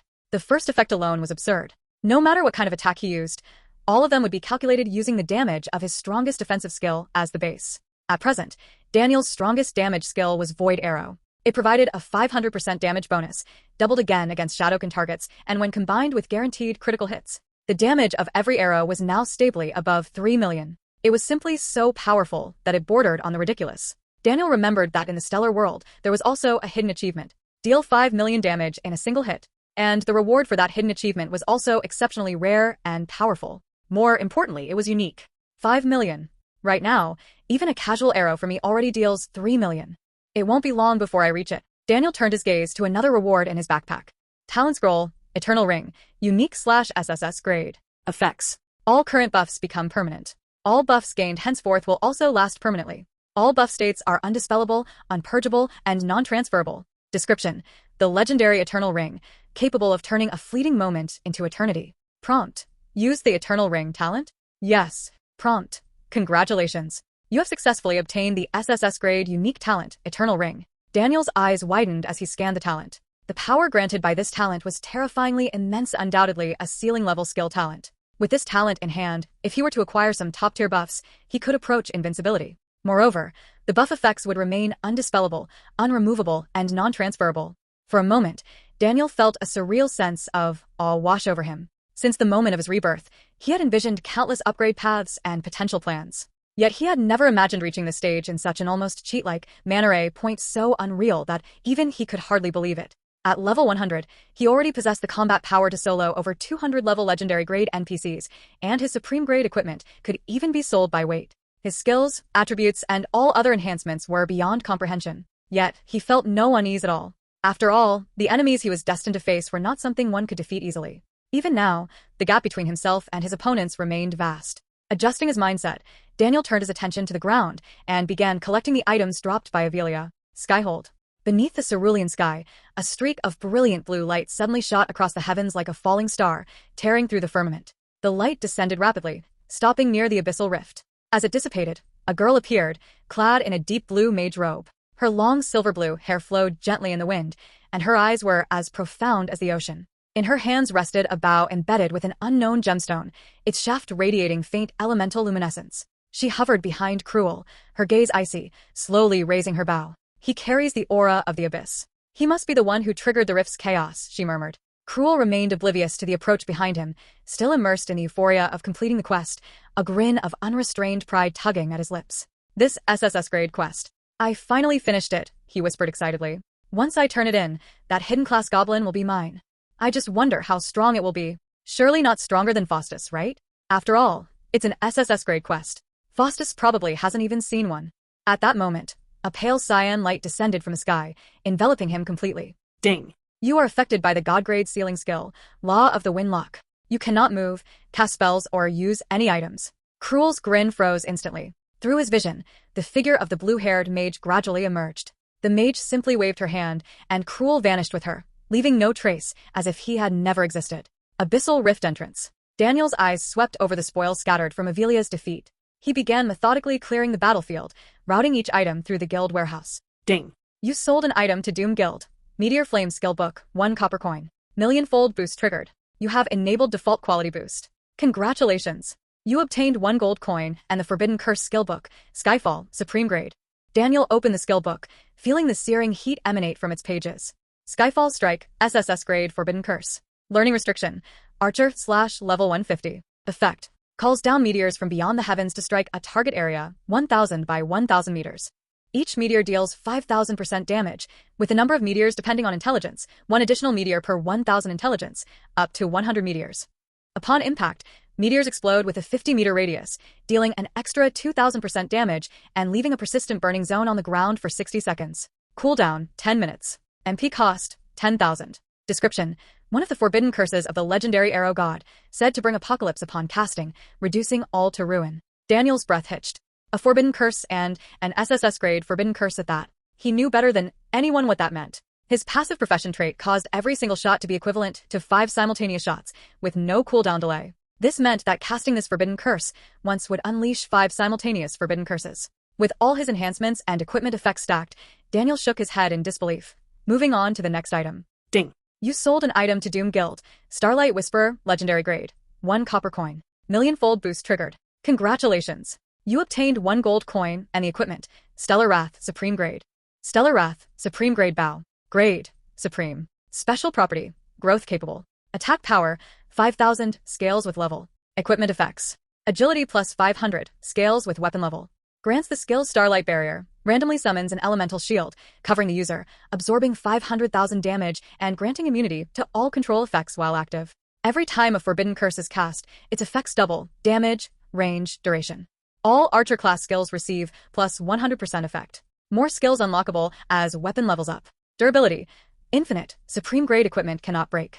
Description. A supreme grade masterpiece forged in the twilight years of the arrow god Aranus. It contains the very essence of the falling stars, with a bow shaft shimmering like the dawn of the cosmos. Arrows shot from it can summon celestial wrath and rend the skies. Daniel stared at the bow, finally exhaling.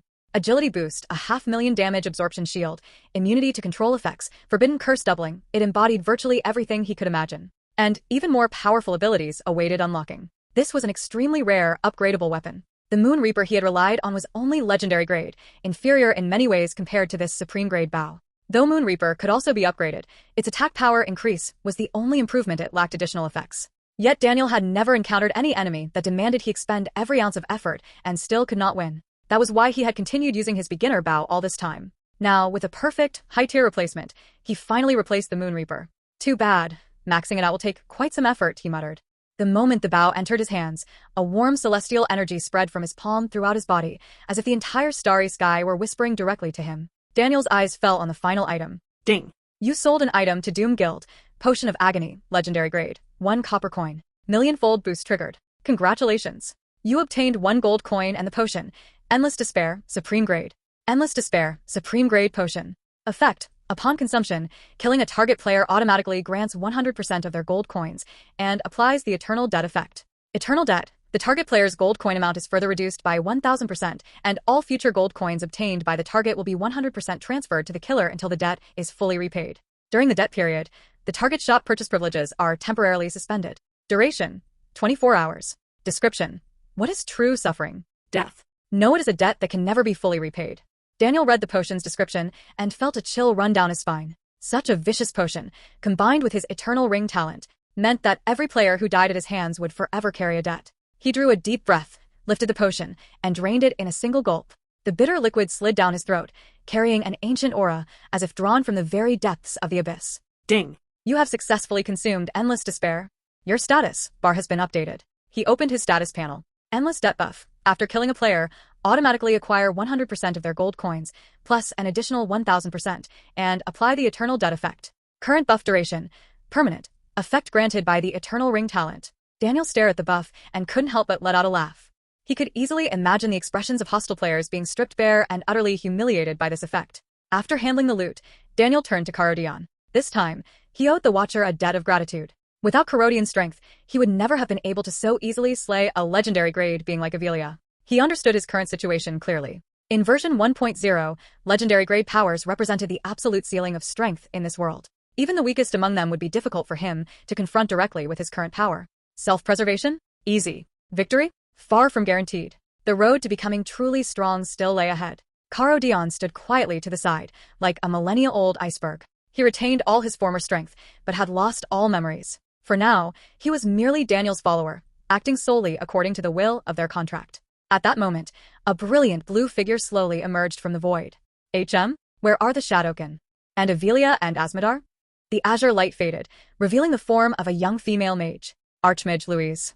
Legendary grade. She surveyed the cratered entrance to the rift, her mind swirling with questions. News of the rift's chaos and the Shadowkin invasion had shaken the entire human empire. She had been sent as one of the empire's reinforcements. Yet the scene before her was entirely different from her expectations. The ground was littered with the corpses of Shadowkin. The aura of the legendary grade Shadowkin had vanished completely, and even the rift's exit had been blown apart. Her gaze quickly settled on Daniel and Caro Dion. When she recognized the white-clad figure, her body trembled, and her pupils shrank in shock. Lord Caro Dion, she called out, astonished. You're alive? Caro Dion ignored her cry, staring coldly at her instead. A heavy dread settled in Louise's chest. She had known Caro Dion for many years, yet this version felt entirely unfamiliar. Her gaze then shifted to Daniel. Daniel studied the suddenly appearing mage. From his past lives, he knew that anyone capable of hovering in the air and traversing the void must be a legendary grade powerhouse. Legendary grade beings enjoyed long lifespans and ageless appearances, and though the girl appeared young, her true age likely surpassed imagination. Louise fixed her gaze on Daniel and asked gravely, Lord Caro Dion, what exactly is going on? Daniel did not withhold anything, explaining the entire sequence of events. After listening, Louise remained silent for a long moment. I see, she murmured softly. The crisis that shook the entire empire has been resolved by a single person. Her eyes toward Daniel reflected a mixture of emotions. Awe, relief, and a hint of concern. It is fortunate that the human race has a genius like you, but... She paused, her tone turning grave. You must be careful in the future. The Shadow Council will hate you with a vengeance. They will spare no effort to take your life. The Shadow Council had even managed to ambush top legendary grade powers like Caro Dion. Against someone like Daniel, who had not yet entered the legendary grade realm, their methods would be even more insidious. With Lord Caro Dion by my side, Daniel said calmly, they will at least hesitate. Daniel knew the Shadow Council better than anyone. This organization was the nemesis of nearly all human players, founded by human traitors with the sole goal of overthrowing the human empire. Within the council lurked many high-ranking officials and legendary grade powers. Unfortunately, in his past lives, Daniel had only encountered mid-level operatives, and his clues about the high-level traitors within the empire were far too sparse. Later, when the entire human empire fell, he had no time to investigate who truly controlled the Shadow Council. At that moment, Louise suddenly raised her hand, pointing toward Cruel, who remained immobilized by divine magic. Cruel could only stare at the two of them, unable to act. This man is a pawn of the Shadow Council. He can be left in your hands, she said. As her words fell, a system prompt sounded in Daniel's ear. Ding. You triggered a random quest. Clean up the pawn. Accept? A glint of determination sparked in Daniel's eyes. Accept. Ding. You have accepted the quest. Clean up the pawn. Quest difficulty D. Objective. Kill the pawn of the Shadow Council mastermind. Quest description. During the Rift Chaos, non-human races allied with the Shadow Council, using the Spear of Dalek to aid in the assassination of human watcher Caro Dion. Their plot has been foiled, but you must strike back decisively. Quest reward. Louise's favor. Louise's summoning crystal. Daniel closed the quest panel and lifted Stellar Wrath. Golden light condensed at the tip arrow of divine radiance. With a gaze full of fury, a light arrow shot straight through Cruel's body. Minus 560,050. Critical hit. This was Cruel's HP maximum, not Daniel's limit. Ding. You killed the player, Cruel. Endless debt buff triggered. Acquired 100% of Cruel's gold coins. Target afflicted with eternal debt, owing you 100 W gold coins. A slight smile lifted Daniel's lips. 100 W gold coins. Principal of 10 W? Not bad, this guy's pretty rich. Somewhere in a goblin tribe's respawn point. Cruel staggered out of the portal, his entire being seeming hollow, as if his soul had been stripped away. His lips twitched repeatedly, mumbling the same number over and over. 1 million, 1 million, 1 million. The system prompts from a minute ago continued to echo relentlessly in his mind. Ding, you were killed by the player Faustus. Death curse buff triggered. Current level -5. Ding, you were killed by the player Faustus. Death curse buff triggered. Force drop of 7 pieces of equipment. Ding, you were killed by the player Faustus. Death curse buff triggered. All items in your backpack forcibly dropped. He had thought that was the absolute nightmare. But the next prompt struck like a sledgehammer, shattering his fragile mind. Ding, you were killed by the player Faustus. Endless debt buff triggered. Eternal debt, effect applied.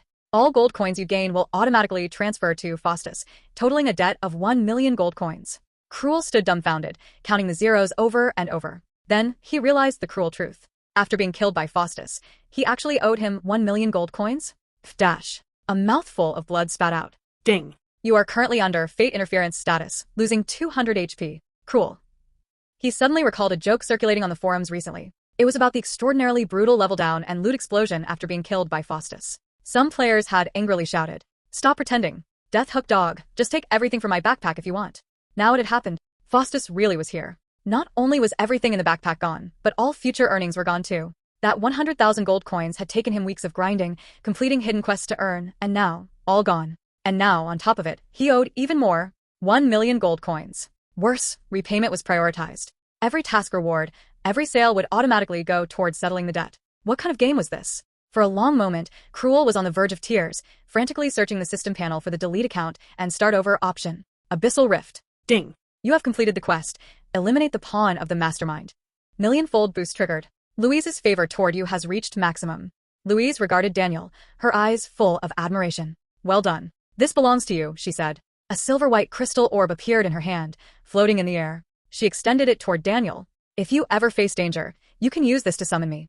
Daniel took the crystal. Louise's summoning crystal, single use. Effect, summons the legendary grade powerhouse, Louise, to assist in battle. Description, Louise greatly admires you and worries that you may be targeted by the Shadow Council in the future. If you face a life-threatening situation, this crystal can summon her for aid, though it can only be used once. Daniel placed the crystal in his backpack. Although usable only once, having it was better than nothing. Louise turned her gaze to the still turbulent rift, her voice calm but tinged with gravity. It won't be long before this rift self-stabilizes. When that happens, new Shadow and legendary grade powers will appear. If all goes as expected, I will take over from Lord Carodion and become the new Watcher here. Daniel froze slightly. A Watcher was supposed to be one of the human race's top-tier powers, wasn't it? Had Louise already reached that level? She seemed to read his thoughts and replied lightly. During rift disturbances, many Watchers suffered casualties. Few now remain capable of this role. While the seal can still be maintained, it is done out of necessity, not choice. She let out a bitter laugh, gazing into the distance. Our human race cannot endure another major upheaval. If the rift opens again and the Shadow can invade en masse, humanity will face catastrophe.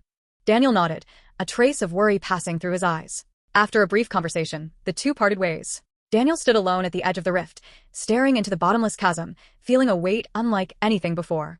Non-human races besieging them, the Shadow Council plotting to overthrow the Empire. Compared to the calamities that would come later, these were but minor skirmishes. When future world disasters continued to strike in successive game versions, humanity would truly teeter on the brink. To change any of this, one must possess absolute strength capable of suppressing all threats. He thought of Seraphic Revival. The forbidden art capable of reviving legendary grade powers was one of his strongest trump cards. Yet precisely because of its power, it must remain a secret.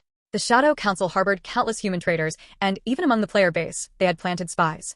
If they learned he possessed such strength, the human traitors would undoubtedly surround and attack him without mercy. With his current power, facing 1 or 2 legendary grade foes was manageable. But if they used exotic items, or dispatched multiple legendary grade powers simultaneously, Daniel's expression darkened. At present, the only one aware that Carodion had revived was Louise. And he had not disclosed the full details of Seraphic Revival to her, only describing it as a revival item.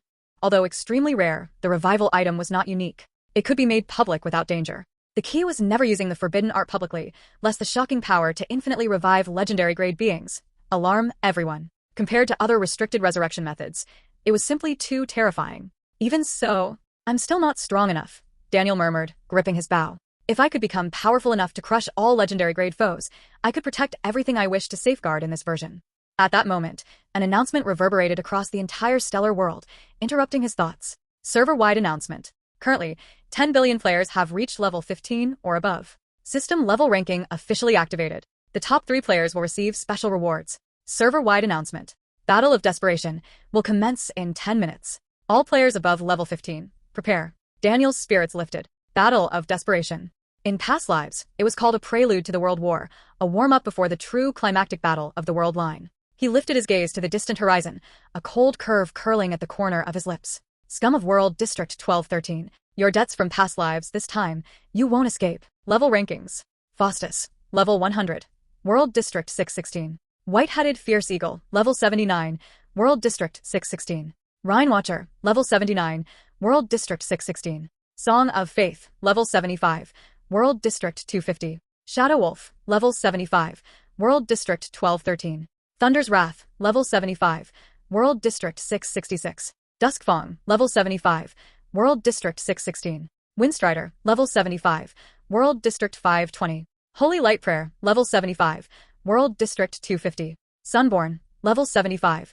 World District 616. Daniel's gaze swept over the top 10, then traveled further down the list. Top 5,000, top 10,000. He closed the ranking, a faint, almost imperceptible curve tugging at the corner of his lips. In past lives, World District 616 had been strong, yes, but only slightly superior to other districts. Hardly enough to inspire awe.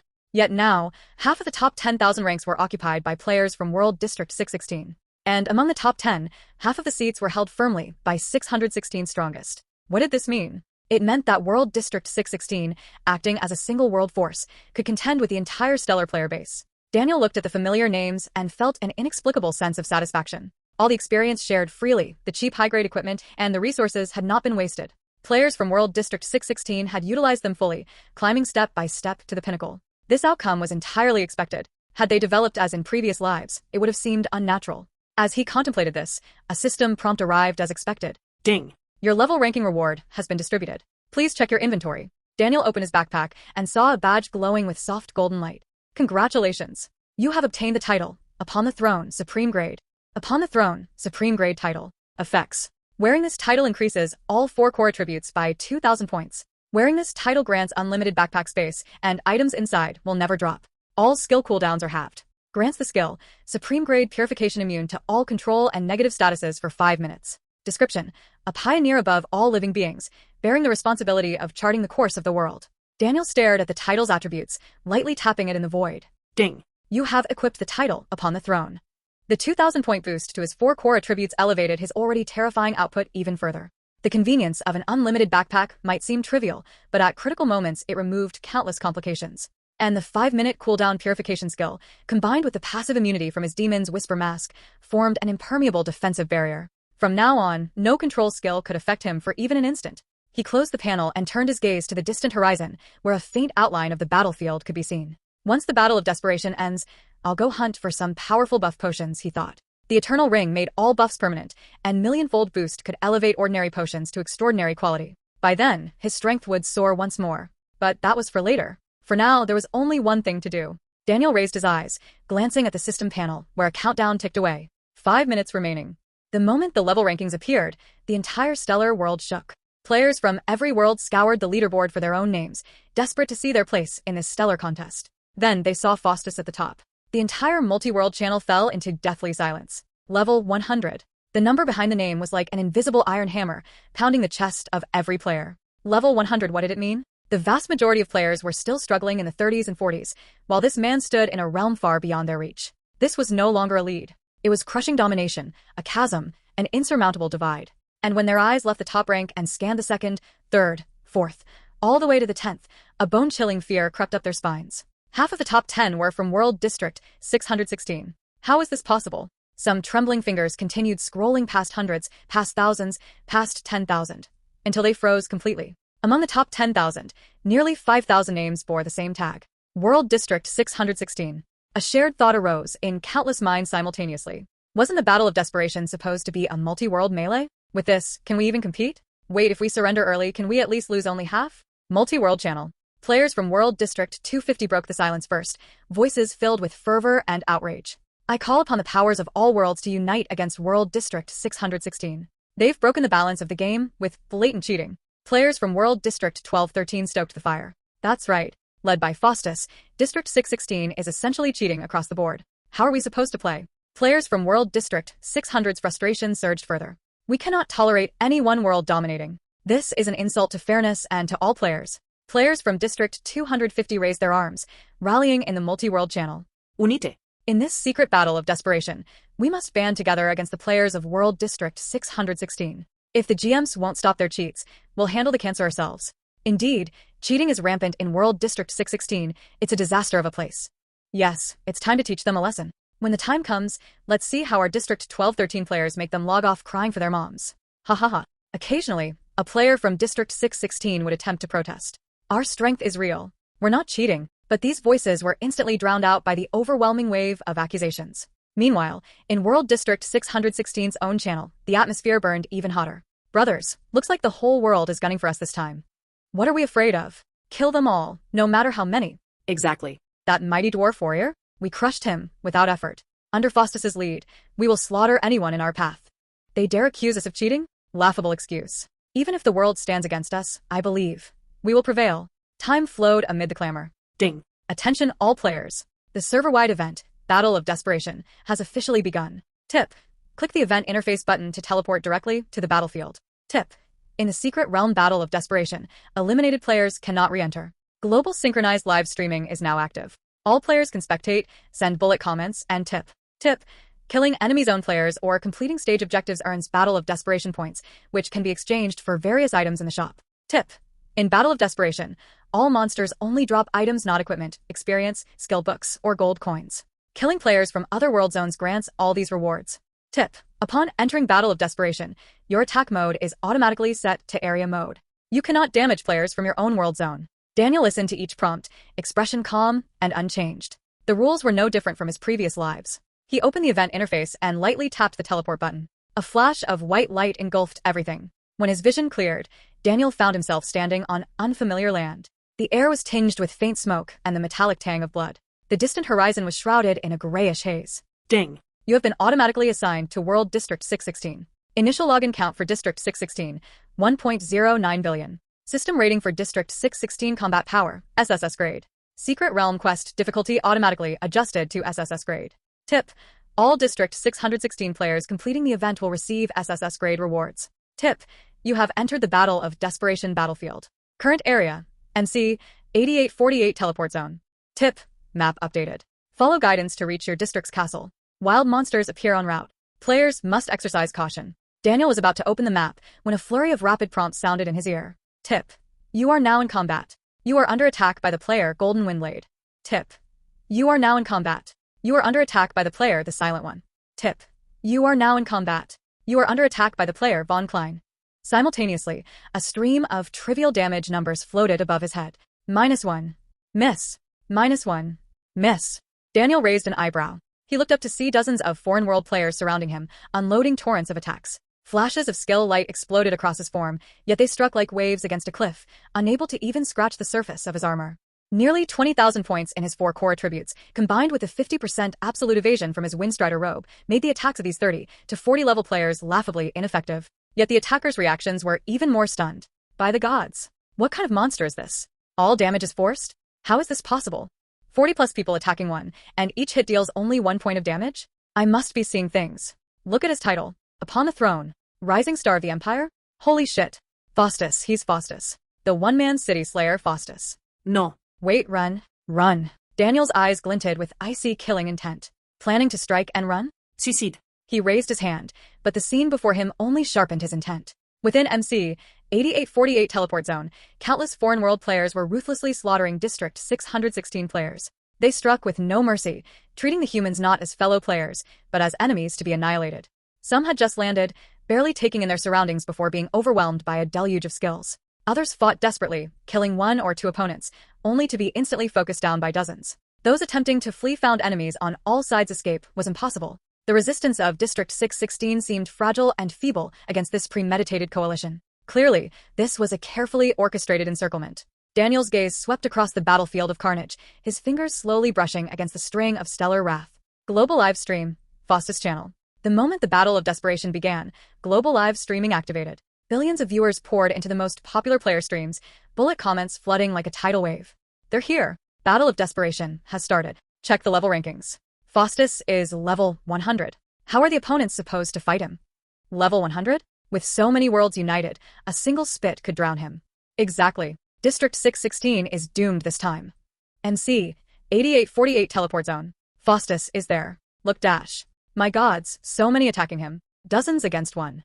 Wait, all force damage? All -1. What kind of defense is this? Cheating, right? Faustus.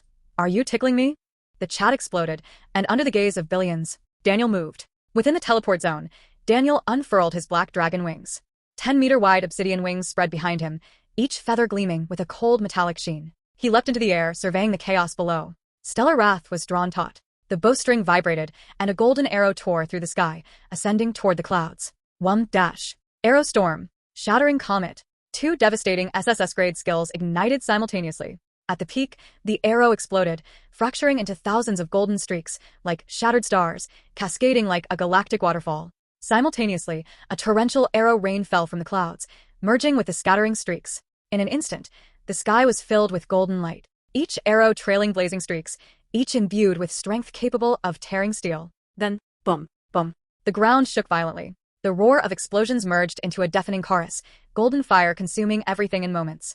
Shockwaves overturned all living beings within hundreds of meters. The earth cracked, stones flew, and the air shimmered with scorching heat. The Foreign World Coalition attacking District 616 hadn't even realized what had happened. They were shredded like paper under the golden storm of arrows. When the dust cleared, the area was empty. Ding. You have killed ×3, 794 Foreign World players. Death curse buff triggered.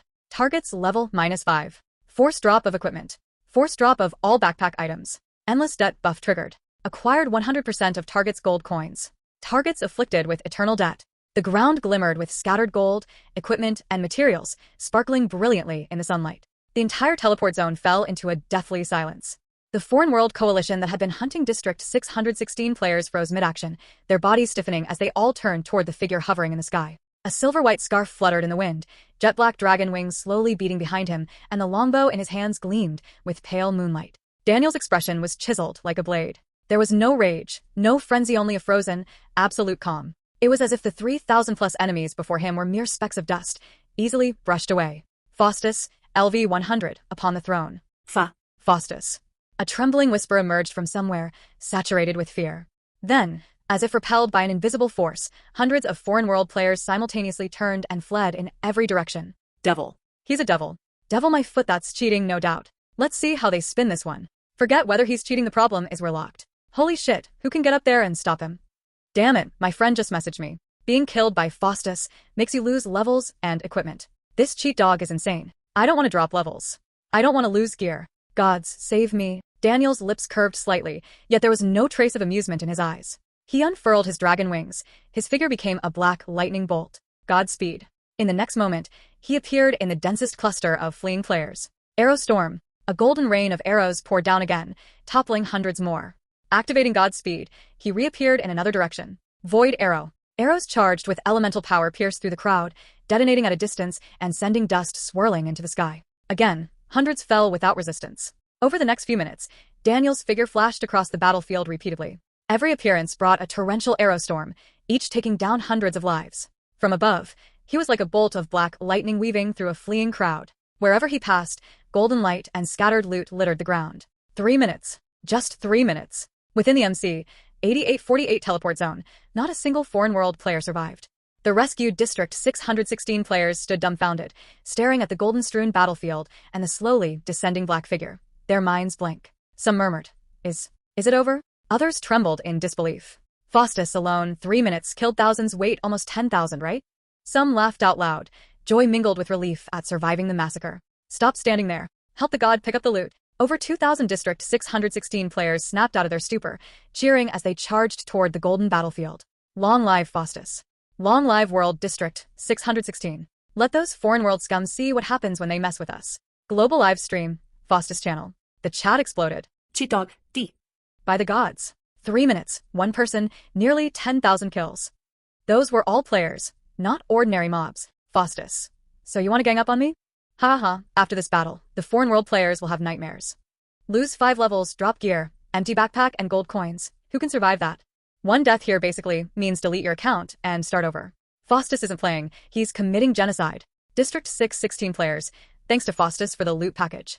Billions of viewers stared at the hovering figure on screen, a chill running from their feet to their minds. The voices that had clamored to unite against District 616 were now completely silenced. Unite? How could they? Dozens attacking one target, each hit -1. Thousands wiped out in 3 minutes. And the ease with which he executed it, the contemptuous gaze, cut deep into every Foreign World player's soul. How could anyone fight such an enemy? Ding. You killed the player, Rod, gaining 100 battle points. Ding. You have killed over 10,000 players, earning the Secret Realm achievement. Slaughter. Daniel had grown up in the cruelest wars of his past life. He had witnessed countless calamities, countless comrades falling, his hands soaked in blood.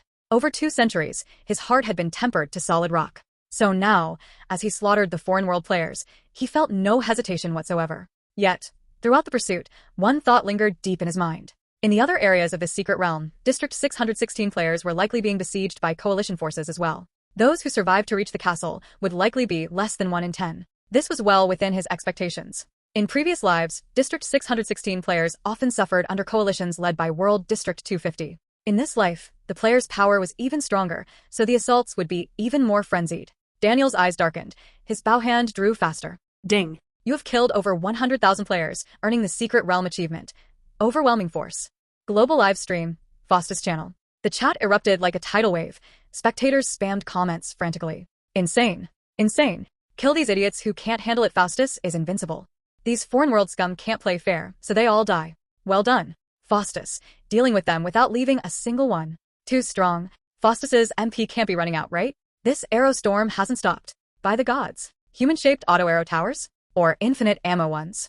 Meanwhile, in World District 616's channel, the atmosphere was entirely different. Eliminated players opened the Secret Realm interface, switching their view to surviving players. Seeing the horror that befell those who had just teleported and wiped out by the foreign coalition, their fury nearly burned through their screens. These foreign world bastards actually targeted us. They can't handle it, and now they're mad because our District 616 players are stronger. Damn. Too bad I'm too low level, otherwise rushing in to kill a few foreign players would have been worth it. Holy shit, this is outrageous. I also want to class change to Archer and kill all these foreign world idiots like Faustus. Archer? Calm down. Not every Archer is Faustus. I see now. This siege was incited by the trash of District 1213 and 250. They deserve to die. And as their view switched to Daniel, their anger instantly turned into fervent admiration. Did you see that? Did you see that? Faustus's arrow storm. Hundreds, even thousands, gone with a single shot. Epic. Absolutely epic. Has Faustus inherited the legacy of the ancient arrow god? He's invincible. Unbelievable. Every player's attacks do only -1 damage. His defense is unbreakable. This isn't an archer. This is a hexagonal warrior. Ding, the number of surviving players in World District 616 has sharply declined. Combat rating downgraded to SS. Completion rewards increased by 100%. Daniel's lips curved slightly. Fewer players, same difficulty, and yet the rewards increased. This meant that if the foreign world coalition could be subdued, the survivors from District 616 would receive far more than expected. He glanced at the MC, 8848 area. Just over 10 million players remained fighting. Enough. Several Doom Guild members, leading a group of players, quickly approached. At the forefront was Sunborn. He was drenched in blood, his great sword still smeared with enemy flesh, yet his eyes burned like flames. Guild leader, he said, bowing respectfully, the foreign world players are clearly targeting us. Daniel nodded slightly. Being targeted was entirely expected. If they hadn't been, it would have been a waste of his reborn advantage. In fact, it proved that the players of World District 616 had already suppressed the other world districts. He recalled that the first stage of the Battle of Desperation was Monster Siege. The monsters would drop points, buffs, and siege equipment needed for the next stage of the event. Daniel turned to survey the players gathering around him. Follow me, he commanded. He marked the castle's location on the map, folded it away, and strode forward. At that moment, a system prompt echoed through the Secret Realm. Secret Realm announcement. Stage 1 Monster Siege will begin in 60 minutes. Players from all world districts, proceed to your district's castle and prepare for the siege. Tip: killing siege monsters grants points, buffs, and siege equipment. Players must take this seriously. Buffs. Daniel's eyes flashed. With Eternal Ring, any temporary buff would become permanent.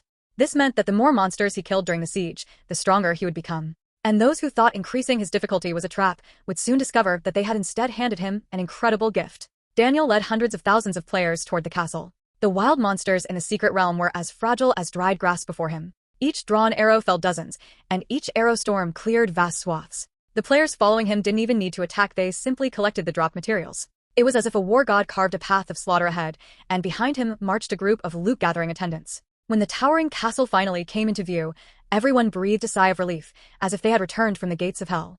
Players arrived from all directions, clothes torn and bodies wounded. Some had HP near zero, unable to use potions due to negative debuffs, and most had damaged or missing equipment. But when they saw the flag flying atop the castle walls, each exhaled in unison. Finally, Daniel stood atop the walls, opening the area panel. Current surviving players in World District 616, 188,100,000. From over a billion, more than 800 million players had already fallen and the first stage had only just begun. The losses were staggering. Daniel closed the panel, expression impassive, and walked toward the Lord's Manor. Within the manor stood a massive stone stele, forged from a dark golden, unknown metal. Its surface was etched with intricate runes that emitted a faint glow. Lord Steel. The binder gains full control of the castle operating siege equipment, opening or closing gates, and deploying guards. If the binder dies, the castle falls. Daniel placed his right hand on the steel. Bind. Ding, you are attempting to bind the castle. If you die, the castle will fall. Confirm binding? Confirm. Ding, castle successfully bound. You now possess all control over the castle. Daniel withdrew his hand, exhaling slowly. As long as he survived, World District 616 would not be eliminated by the system. And with his strength and survival tools, dying would not be easy. He exited the manor and began organizing defenses in an orderly manner. Sunborn, take people to the walls and inspect the siege equipment trebuchets, ballistae, arrow towers. Activate everything. Understood, guild leader. Skylight, lead scouts outside the walls to recon the scale and direction of the monster siege. Stay safe, avoid unnecessary combat. On it. Star Song, set up medical stations inside the castle. All healers stand by. Got it. Steel Will, you and your warriors hold the gates. The gates are the first line during the monster siege. No problem. Daniel's commands flowed like water, each precise and decisive. He seemed to know every detail of the castle, making optimal decisions without hesitation. On the walls, trebuchets adjusted angles, ballistae were loaded with massive bolts, and runes atop arrow towers flickered to life. The gates slowly closed. The heavy iron portcullis dropped with a deafening roar. In the courtyard, emergency tents had been erected, with potions and bandages neatly arranged. Warriors checked their weapons and armor, some sharpening blades, some silent, some scanning the horizon. Everything moved in orderly efficiency. Global live stream, Faustus channel. Have you noticed how familiar Faustus is with this castle? Yeah, his operations are so fluid, so steady. I wonder, is Faustus a professional strategist in real life? Strategist my foot, it's Faustus cheating. Give us justice. Haha, we found an interesting twist. Faustus won't be arrogant for long. District 616 will lose this time. I have a bad feeling. These foreign players probably didn't prepare a thing. Of course. These idiots not only refused to back down, they even tried to focus fire us. We'll remember this grudge. I'm just waiting to see the fun. The siege monsters will give you a big surprise. Ding, the number of surviving players in World District 616 has sharply declined. Combat rating downgraded to A. Completion rewards increased by 1000%. Daniel didn't even raise an eyelid. Ding, the number of surviving players in World District 616 has sharply declined. Combat rating downgraded to A. Completion rewards increased by 1000%. Daniel didn't even raise an eyelid. As expected, many players from other world districts had likely been slaughtered on a massive scale. This surge in rewards had been bought with the sacrifice of most of the District 616 players. Yet for him, this doubling of rewards was more than worth it. 10 times the completion reward was enough to entice anyone. He lifted his gaze toward the castle walls. A system announcement suddenly rang across the secret realm. Secret realm announcement. Stage 1 monster siege is about to commence. Players from all districts, prepare yourselves. Daniel strode up to the castle walls, eyes scanning the horizon. A black appeared in the distance. It quickly stretched into a line, then a massive black wave. A sea of monsters surged forward, endless and overwhelming. Towering rock giants, tens of meters tall, stomped heavily, shaking the earth with every step. Groups of bipedal wyverns blocked out the sky, casting enormous shadows. Tide-like waves of beastfolk warriors charged with roaring axes, trailed by countless twisted fiends, decaying undead, and blazing demons. Together, they formed an apocalyptic force, crushing everything in their path. Battle interface. World District 616 participants, 97,410,000. Combat rating, A. Monster count, 5 billion. Monster rating, SSS. On the castle walls, everyone gasped at the interface. 5 billion monsters. 97 million players. Almost 50 monsters per player. And the monsters' combat rating was 2 tiers higher than theirs. My gods, the number of monsters rivals Earth's population. This is troublesome. A voice trembled. Yes, how are we supposed to fight this? Brows furrowed, players realized that in both quantity and tier, they were outmatched. Relying solely on castle defenses and siege equipment would hardly withstand this onslaught. Worse yet, this was only the first stage of the monsters. Damn those foreign world players. If it weren't for them, our 1 billion strong district might still have a chance against this monster siege. Teeth gritted, some muttered angrily. Daniel ignored all these voices. He stood atop the walls, slowly raising stellar wrath. A golden arrow condensed on the bowstring. Memories from past lives surged like a tidal wave. Daniel knew everything about this secret realm. The number of monsters in the monster siege always scaled with the number of defending players at least tenfold. What awaited them was an incredibly overwhelming flood of monsters. More importantly, the secret realm contained a little-known rule. If leaders of 5 or more world districts agreed to contribute enough gold coins to the system, they could simultaneously increase both the number and tier of a particular world's siege monsters.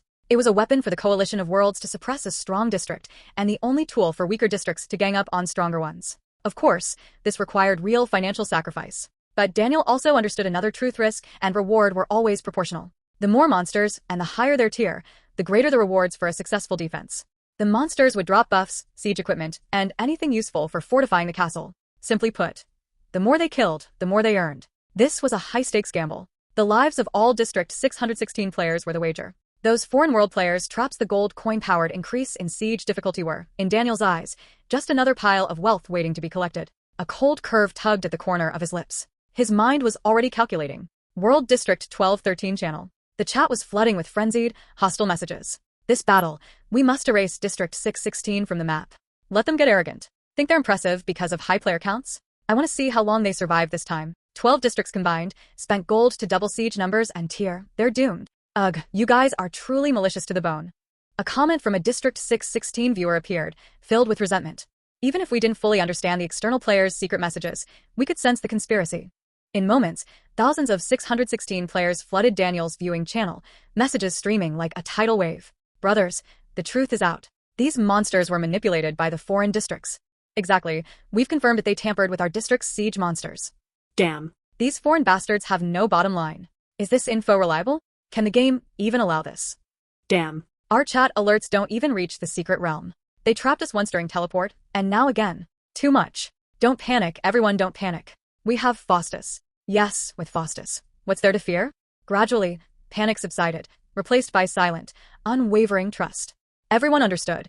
They had a superpowered champion on their side. Global live stream, Faustus channel. The chat exploded. This is insane. I just checked the foreign world spectator channels. They're facing only 30 million siege monsters, rating A. No doubt, those foreign bastards are messing with the numbers. District 616 is in real danger this time. Haha, those cheaters are stunned now, enjoy it. So, what if they have Faustus? Can he really take down 5 billion monsters alone? A bunch of jealous fools. Don't get cocky. Wait, look, Faustus is moving. Daniel's eyes scanned the approaching ocean of monsters. 10 kilometers, 3 kilometers, 1 kilometer. Fire. Sunborn's roar echoed across the walls. Hundreds of ballistae fired simultaneously, thick bolts carving bloody lanes through the monster waves. Trebuchets hurled massive stones, smashing through crowds of monsters, splattering flesh and bone. Runes atop arrow towers flared, unleashing a torrential downpour of magical arrows. Yet against a sea of 5 billion monsters, these attacks were mere drops in the ocean. The monsters roared and surged forward, stepping over fallen allies without pause. Their numbers were so immense, it was almost hopeless. At that moment, Daniel leapt from the walls. Black dragon wings unfurled behind him, spanning over 10 meters. He hovered in the air, high above, gazing down upon the boundless sea of monsters. Under the gaze of millions, Daniel raised his stellar wrath. Arrows of nature coalesced on the bowstring. Arrow storm. Shattering comet. 2 skills were unleashed simultaneously. A single golden arrow shot straight into the clouds, exploding at its apex into thousands of shards of light. At the same time, countless arrows rained down from the sky, intertwining and merging with the radiant fragments. For a moment, the entire heavens were filled with golden light. The shards plummeted with blazing tails, crashing down upon everything below. Bam boom boom.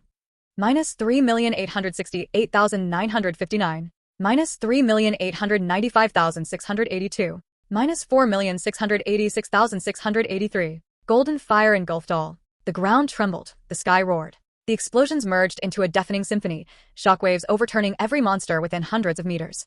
Rock giants shattered into pieces, bipedal wyverns were reduced to ashes, and beast-folk warriors vanished before even letting out a scream. A massive crater hundreds of meters wide appeared on the ground, its walls still burning with golden flames. Ding. You have slain 9,454 monsters. Dungeon points plus 35,000. Eternal ring triggered. Temporary buff gained. Strength increased to permanent. Daniel blinked slightly, then a faint smile spread across his lips. These 5 billion monsters weren't a catastrophe, they were treasures from his private collection. Roar. Roar. Roar. At the same time, a deafening roar echoed from the void. The Earth-mount dragon emerged from the clouds, its 50-meter-long massive body blocking half the sky. Its body, composed of rock and ancient wood, glimmered with amber on every scale. A row of sharp stone spines ran down its back like an inverted mountain ridge. The instant it spread its wings, the air itself quaked. It opened its massive jaws, releasing a torrent of crystal blue dragon breath. Countless tiny blue crystals, each sharp as a blade, rained down with strength enough to rip through the earth. The crystal rain struck the monster horde. The ground split instantly, and clusters of crystals shot up from beneath, impaling monsters midair.